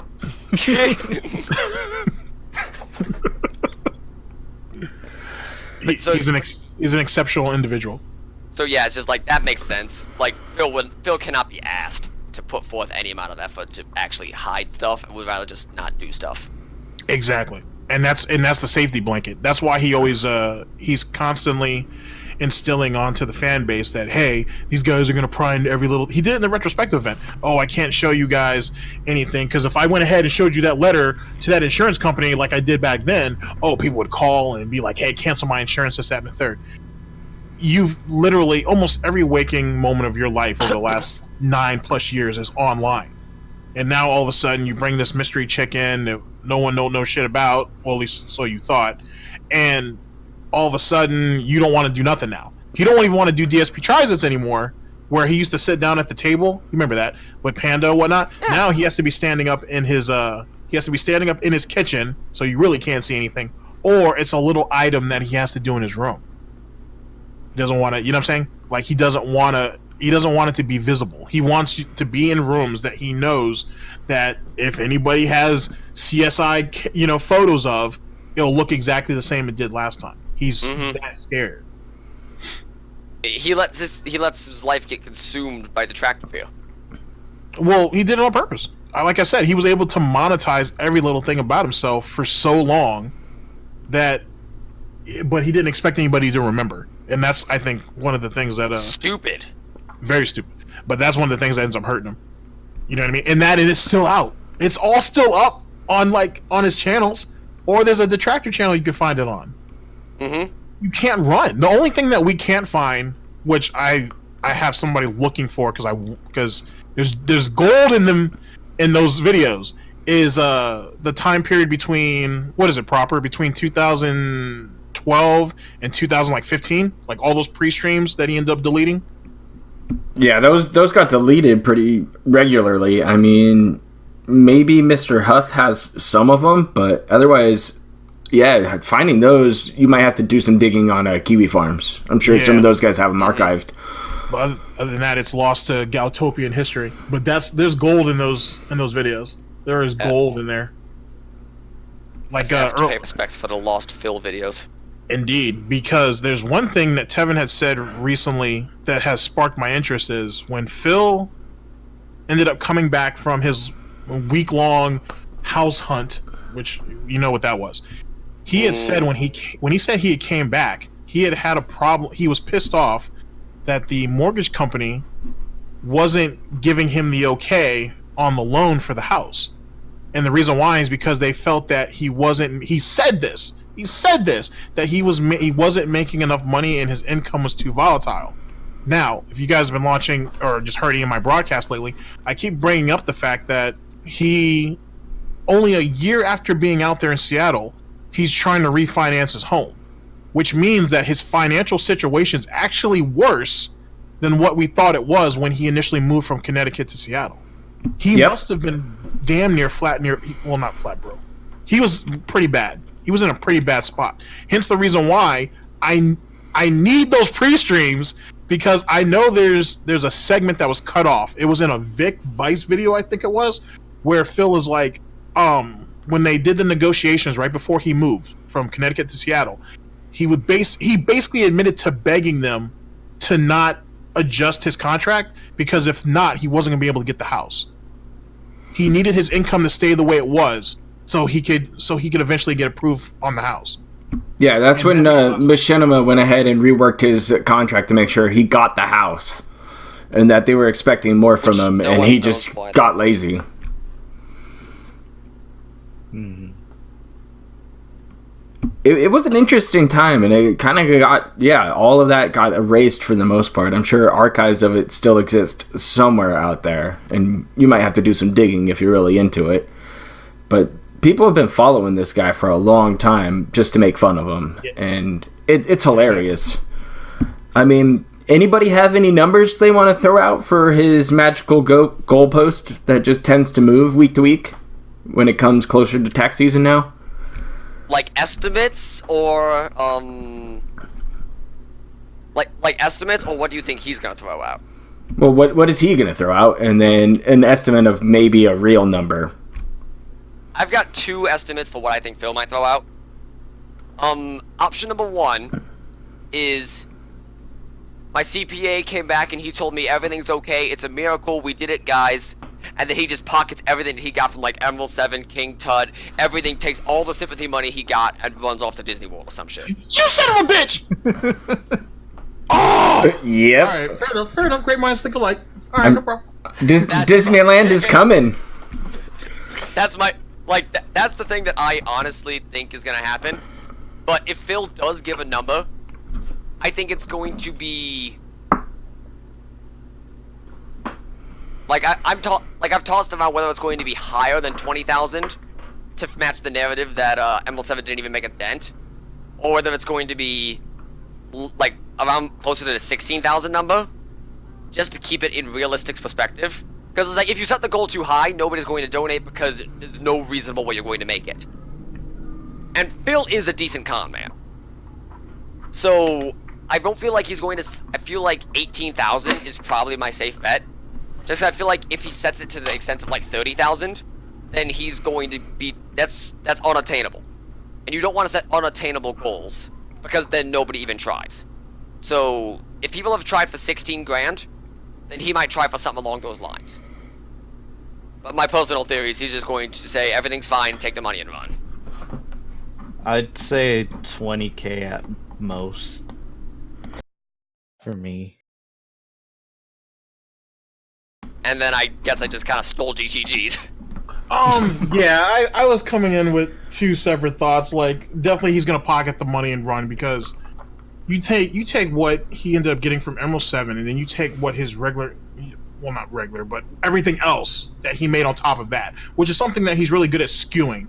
When he talks about those 2 months, he only talked about what Emerald 7 gave him, and nothing else. So he doesn't talk about the regular bread that he ain't produced too. So, Right, so he still made another like 8,000. yeah, he's still Yeah. exactly. So you gotta. It was like 12. It was like 12,000 he got from Emerald 7, which he No, I'm said. Talking about like everything besides. Yeah, and then everything besides that. Yeah, He made, like, add 20 another grand 10. in the Emerald 7 months alone. And so I was thinking he's gonna rip that shit and run because this whole tax situation just sounds iffy as Oh, it shit. sounds fishy as fuck. It's really fishy. And then you went a whole year without paying taxes, my dude? Like really? Like Well, I can't believe he said that. yeah. yeah. He said he put it on credit cards, dude. He paid everything on credit cards, and he paid nothing for taxes in 2018. And then his interest rates went up. And it wasn't the feds that pushed the interest rate up. That's him not paying his dues. Because he Exactly. thinks credit cards are free money. His Free words. money. He's such an idiot. He's such an PSP tries Government it. increasing all the. Yeah. Yeah, like one of my favorite moments was I was talking with a good friend of mine, and this guy, Zephyr, you know who I'm talking about, Train. I was talking to him just about like so I was just like, so I've been watching a lot of like just Dark Side Phil shit, just like shitting on him, and his initial thought was that a bit unhealthy to like look at one guy so much, but whatever, go on. And then I started explaining what was going on. Like I mentioned Cat, I mentioned the tax situation, I mentioned his house, like having 2 internet lines, a house and condo he doesn't even use. I went off for a solid 2 hours, and it ended with, "Oh my god, I had no idea." Yeah. It's the best way I've explained this. Like it's like an episode. It's like Dragon Ball. That's why we call it sagas or Yeah, that's why it's sagas. Yeah. And like I just explained all of this to him, and like a lot of it I didn't even go to like any sort of like detractor theories or anything. I was just like, and these are his words. Yep. And then I said something, and he went, "Wait, why the fuck though? Why does he have his second house? Why does he have a condo in Connecticut? Why does he have 2 internet lines?" As I'm just blowing his fucking mind. And isn't he your friend? Isn't he like? Doesn't he have like a law degree, or is he like? Oh, He's he taking was law classes? he was going into law initially. He swapped that out for something else later on, but he was going into going to be a paralegal. And like I just said, so he said that his words are that he owes somewhere between $16,000 to $20,000 in upcoming taxes, and he went, "Holy fuck! That's not you owe money in taxes. That's the IRS owns your ass." And I said, "But no wait. So some dude on Kiwi Farms went through and analyzed between all the shit Phil said and various like public knowledge on taxes in Seattle. It's just like between all of these things that people put together, he could owe upwards of $450,000. There you go. Yeah, There you go. that came out on Kiwi Farms. I read that, and it's a mountain of debt for credit Like- cards, car payments, house payments, tax payments. Now it's just bad. Like on one hand, a lot of it is just like we don't actually know what Phil's financial situation is. On the other hand, the guy on Kiwi Farms tried to be conservative. Yeah, the Kiwi Farms, they always tend to lowball it, especially like Kama, who he wraps up the month at the end, and he puts in, "Hey, this is how much we're lowballing it, but this is kind of how much we've seen all month long." And So it's just like- they're pretty close with their numbers. Lowballing stuff. Yeah, Phil is dead. Yeah. Yeah. And see, that's why Phil's over there on Kiwi Farms every day. which he was Still excited have that when he thought it was down. We still Yeah. have that on our video roll. Yeah. Oh yeah. That is my favorite image. It's just like, so did Kiwi Farms go down, or is everyone trolling me? Like, okay, first of all, why would that be the second thing you would come to? Second of all, I got you, bitch. Yeah. Yeah, it's a good one. Ladies and gentlemen, we got him. It's crazy. And the thing is, right, is like he tries to paint his narrative off of what detractors say, and then you know what I'm saying, like he's trying to almost ride that razor's edge in the under the expectation that, hey guys, why are you guys over there interacting with detractors? Why are you over there on the detractor website? Why are you doing this, that, and the third? Don't listen to them, just listen to me while I go over there and I do all these things. Listen and believe. Don't do as I do as I say. Yeah, I definitely see this. There's a roadmap going out there now, and it's going to go from this whole tax saga again into most likely the parents saga, where he's going to actually go on this trip back east to see his parents, who were ill or dying because they're so old now. And then we're going to get... dying to see Kat. Yeah, then we're going to get the wedding saga, because those two things go together. You know, you take her out there to go ahead. Married, but no, the wedding's going to come with a stipulation to it. He's going to get married to Kat because next year, during the tax season, he's going to declare bankruptcy. And shove it all towards Kat. All of his lovely items. Assets. Yeah, all of his assets, right to Kat, and she's going to cut them out. It's going to be great. That was, like, me and Zephyr talked about that. It's just like, that would be actively the worst thing you could possibly do.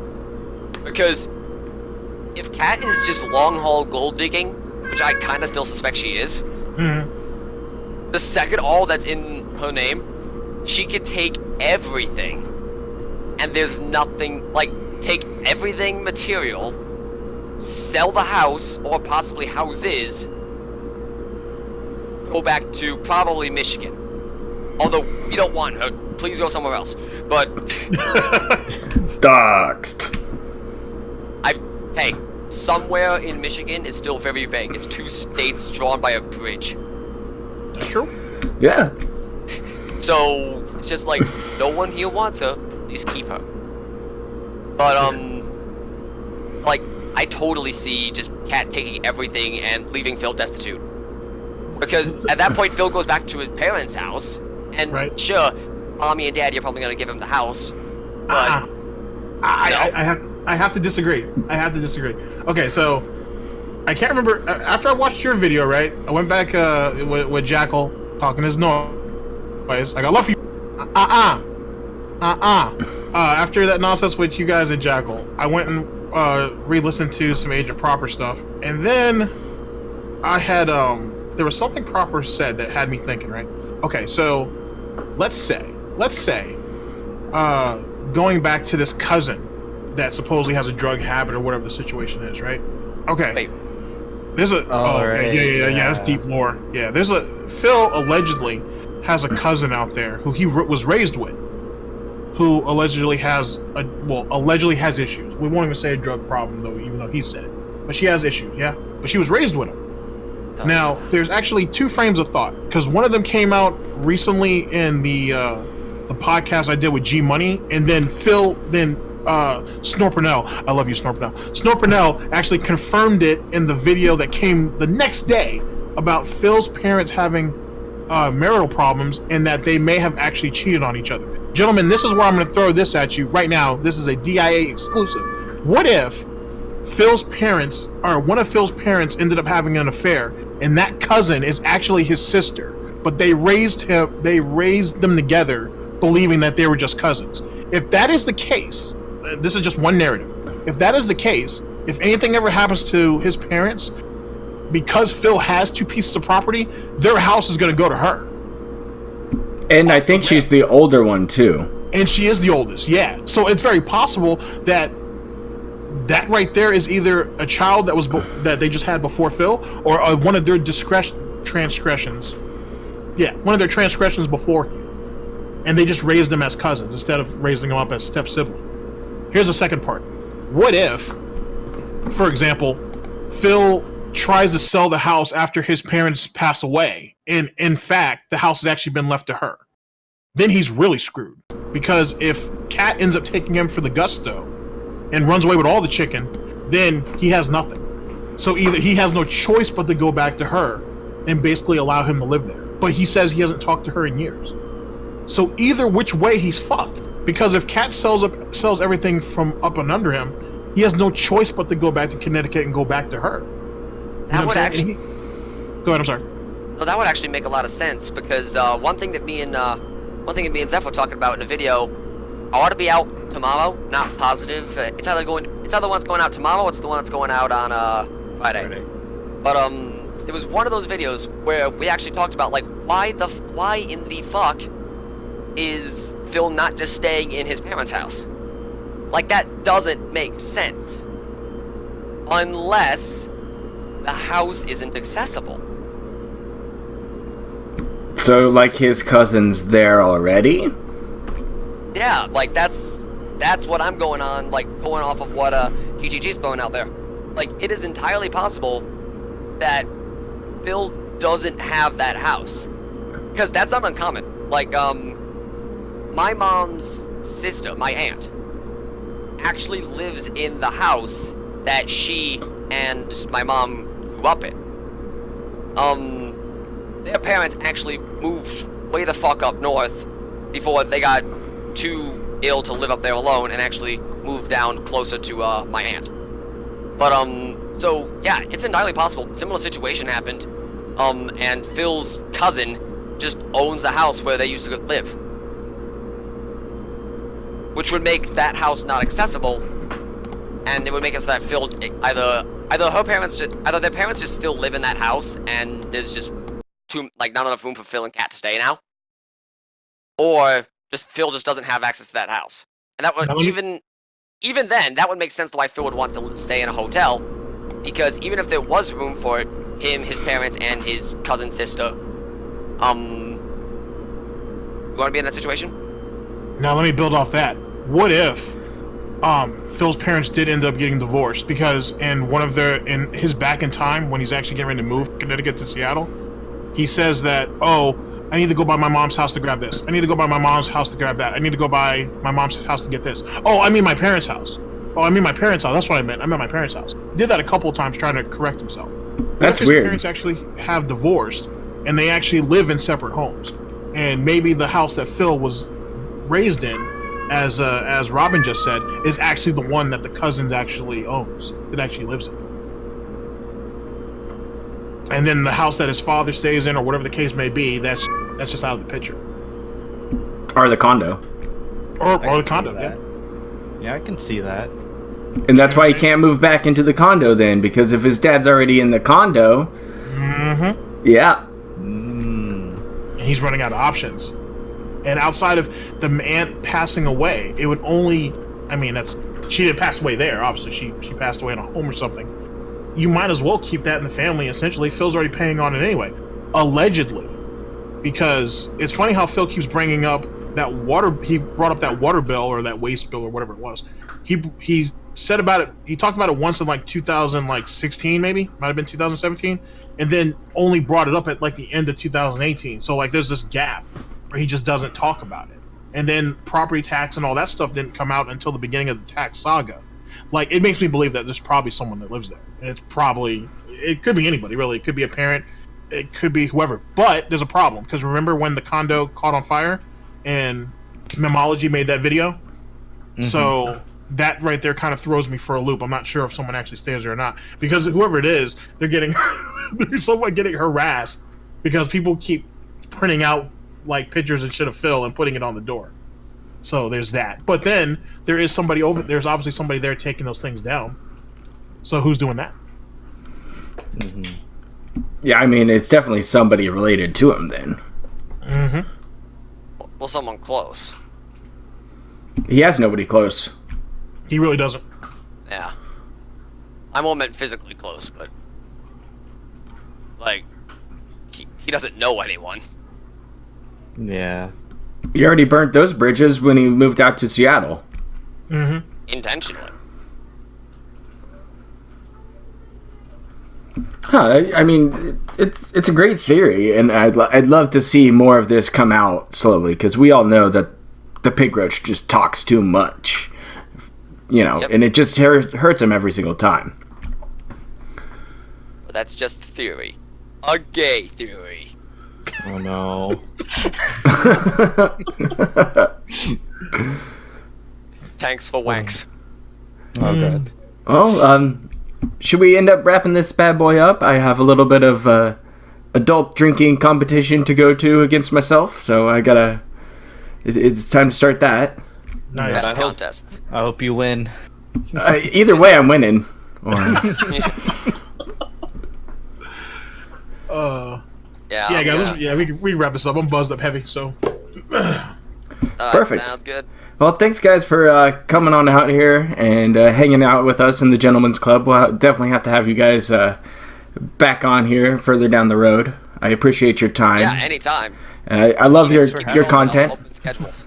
Yeah, your content's been great. You guys have been pushing other things aside from talking about the pig roach, which is just fantastic. So keep up with that, and we'll continue supporting you here at the DIA.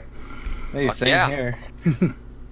You guys have any plugs you want to go ahead and tell our listeners before you sign off? I guess if I'm allowed, I usually do try to stream. I stream basically whatever on my Twitch channel.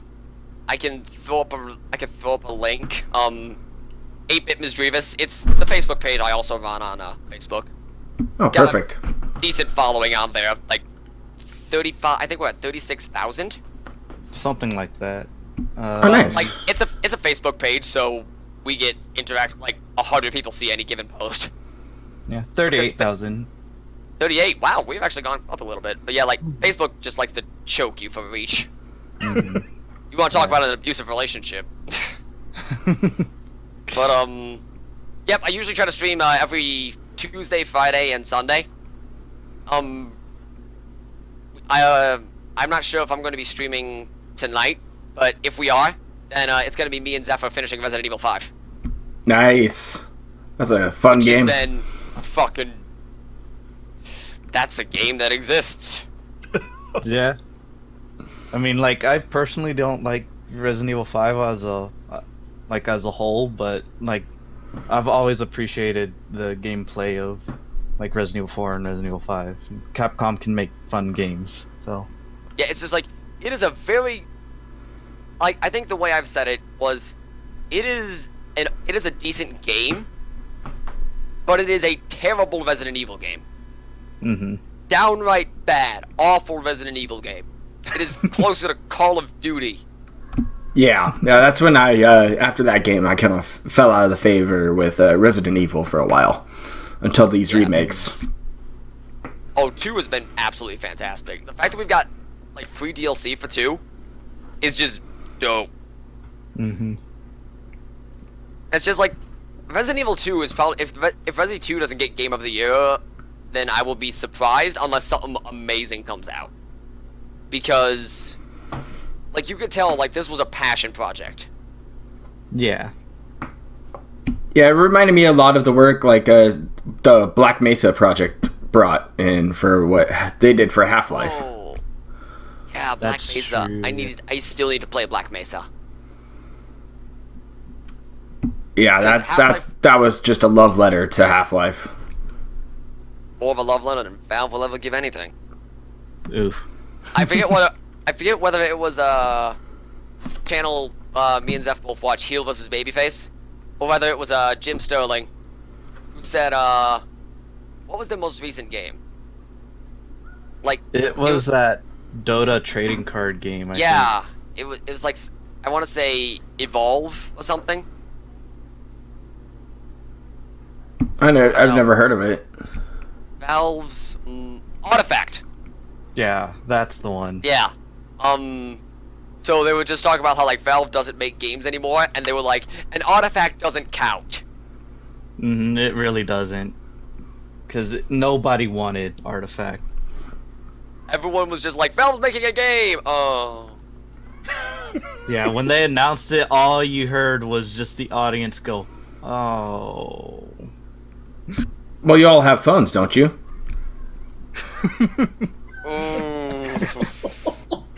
Oh no. Oh, that was a hard Yeah. one to take. Yeah, that one hurt. That one hurt a lot. And he said it with such a smug look of confidence too. Like that was gonna go over well. Yeah, like it was. I've been enjoying watching EA's stock. No, Activision Blizzard. Well, EA to some extent as well, but Mhm. okay, let's actually take a look at that. Activision Uh-oh. stock. Oh, we're playing the markets again.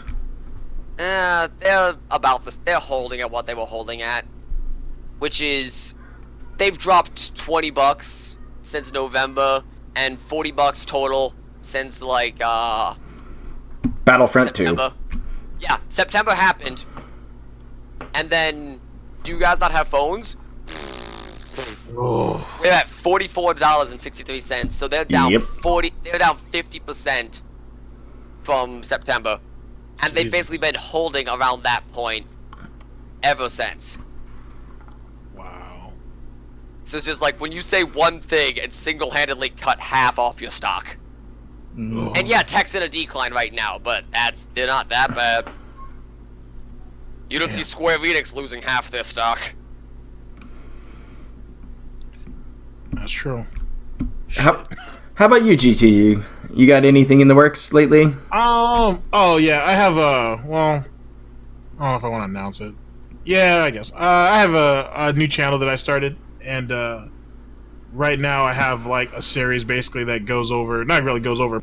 I have a series where I I upload basically the what's the word for it?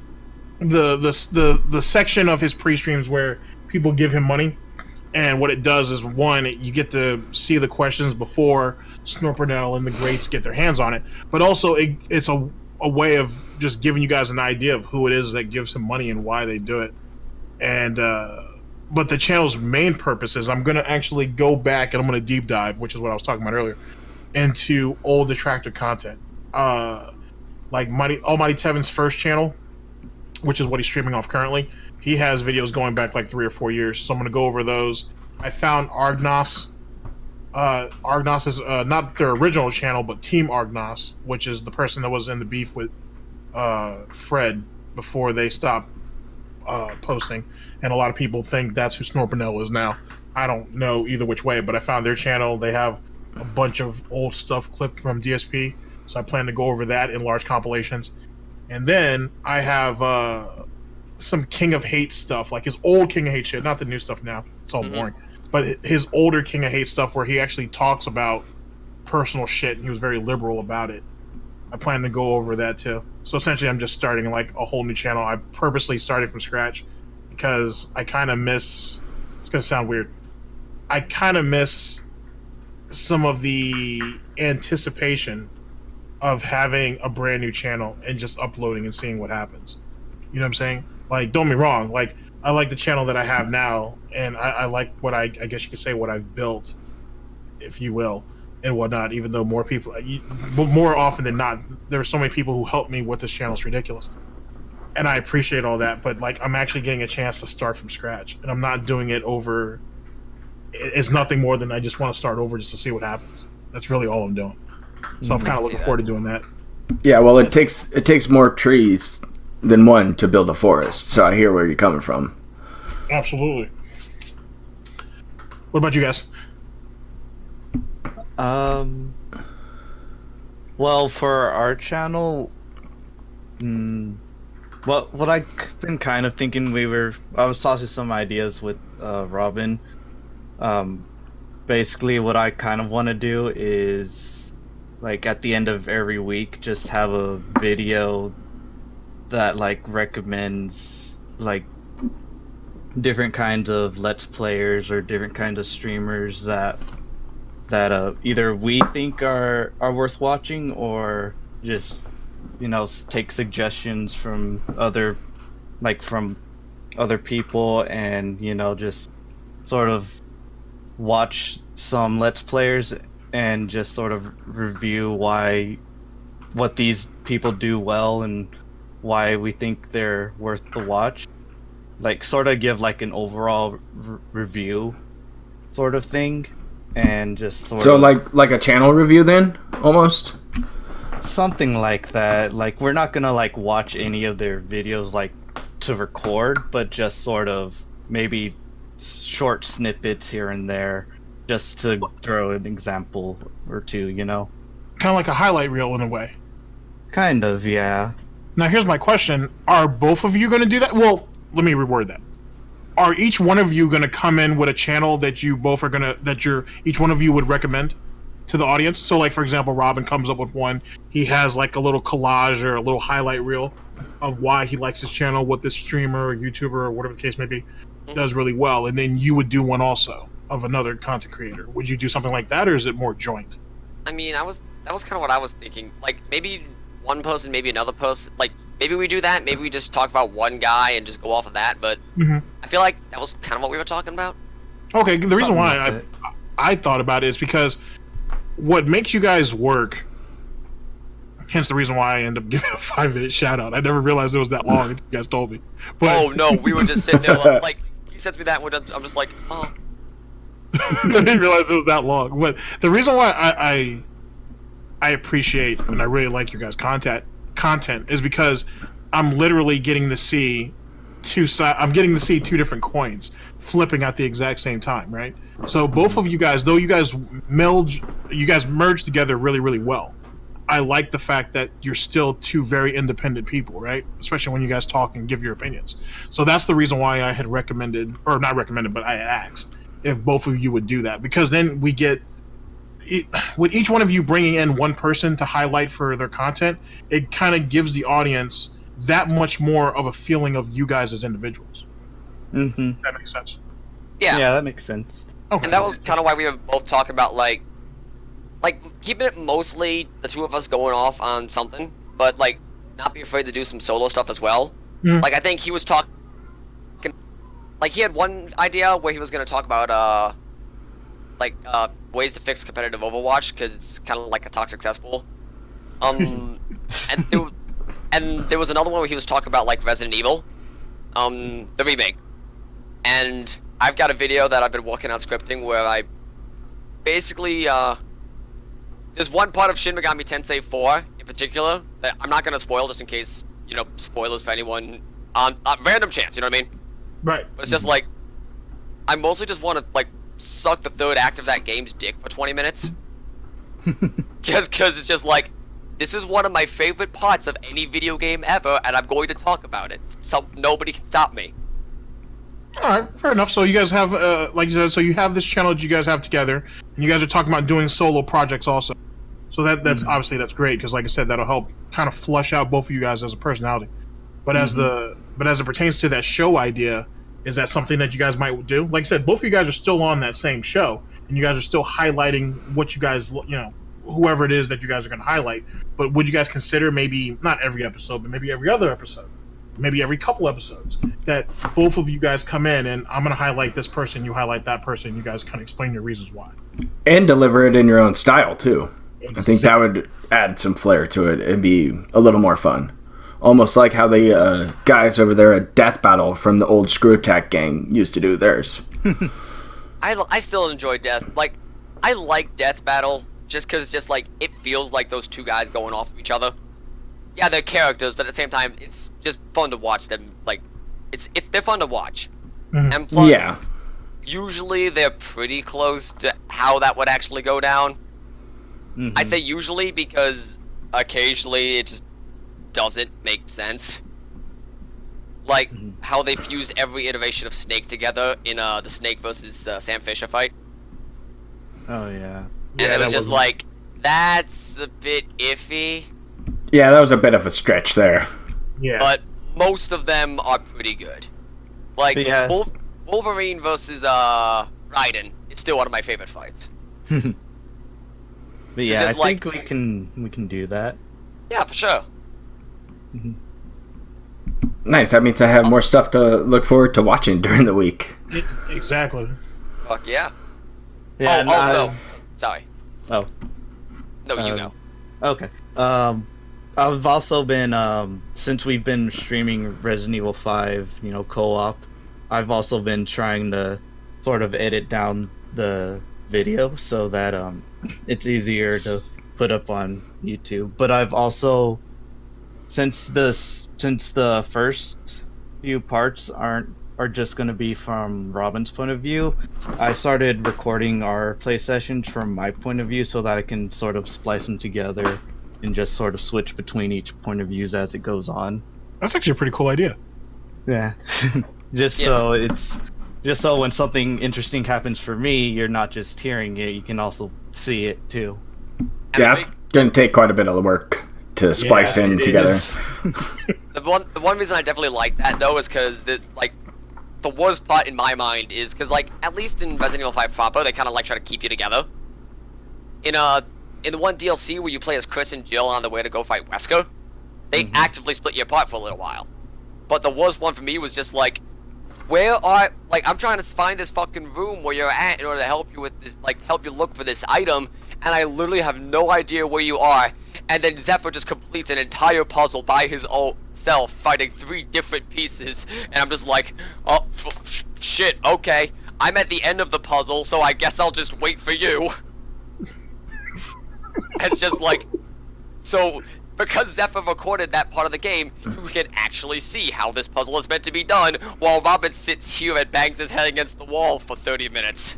That would actually be pretty funny, because if you think about it, you have that, so you have Zep basically completing the puzzle, right? And then the screen flips, and it's like, what is Robin doing right now? And then you have a meme of something up there, and it's like, hello? Is anybody here? God, is that you? God, do you hear me? Anybody? And then you go back, and you switch back, and then Zep's like, yeah, the puzzle's done, man. Why are you talking to yourself in that corner? Let's go, man. We got things to do. Hurry up. Shit. The worst one still has to be in that same DLC. There's one part where there was an area that we found earlier on in the dungeon where you can't get through this area unless you have a crank. So Zeph goes into this room gets locked off, spikes start coming down from the ceiling. Zeph opens up the only compartment he has available, and he finds the crank. So me in my mind go, oh, okay, maybe if I run over here and go put this crank in, it'll stop the ceiling from falling. No, see, what you do is you get that item and you just have to completely ignore that entire situation, walk over to this area of the room and do a puzzle to save them. So I'm over here just like, oh, okay. Well, you're dead. Sorry. Yeah.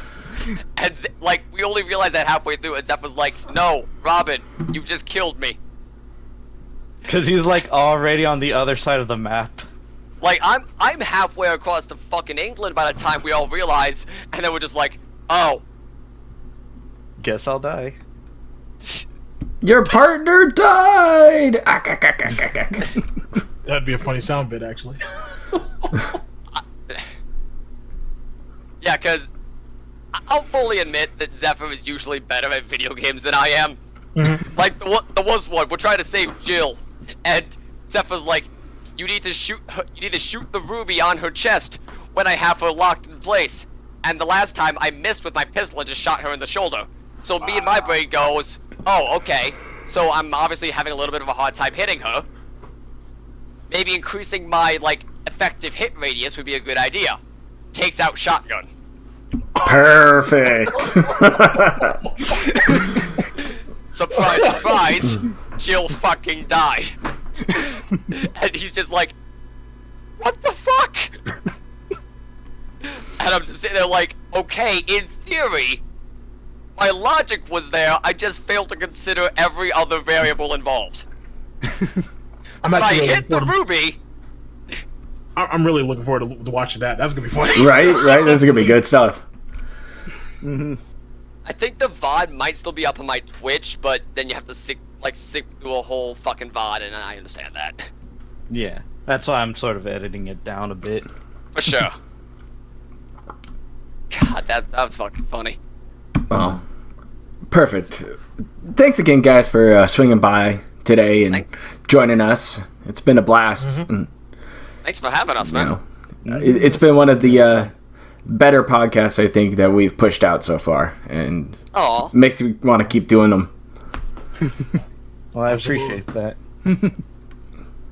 So why don't we get out of here? grab a few pints, enjoy the rest of St. Paddy's Day, and then we'll catch up with each other throughout the week.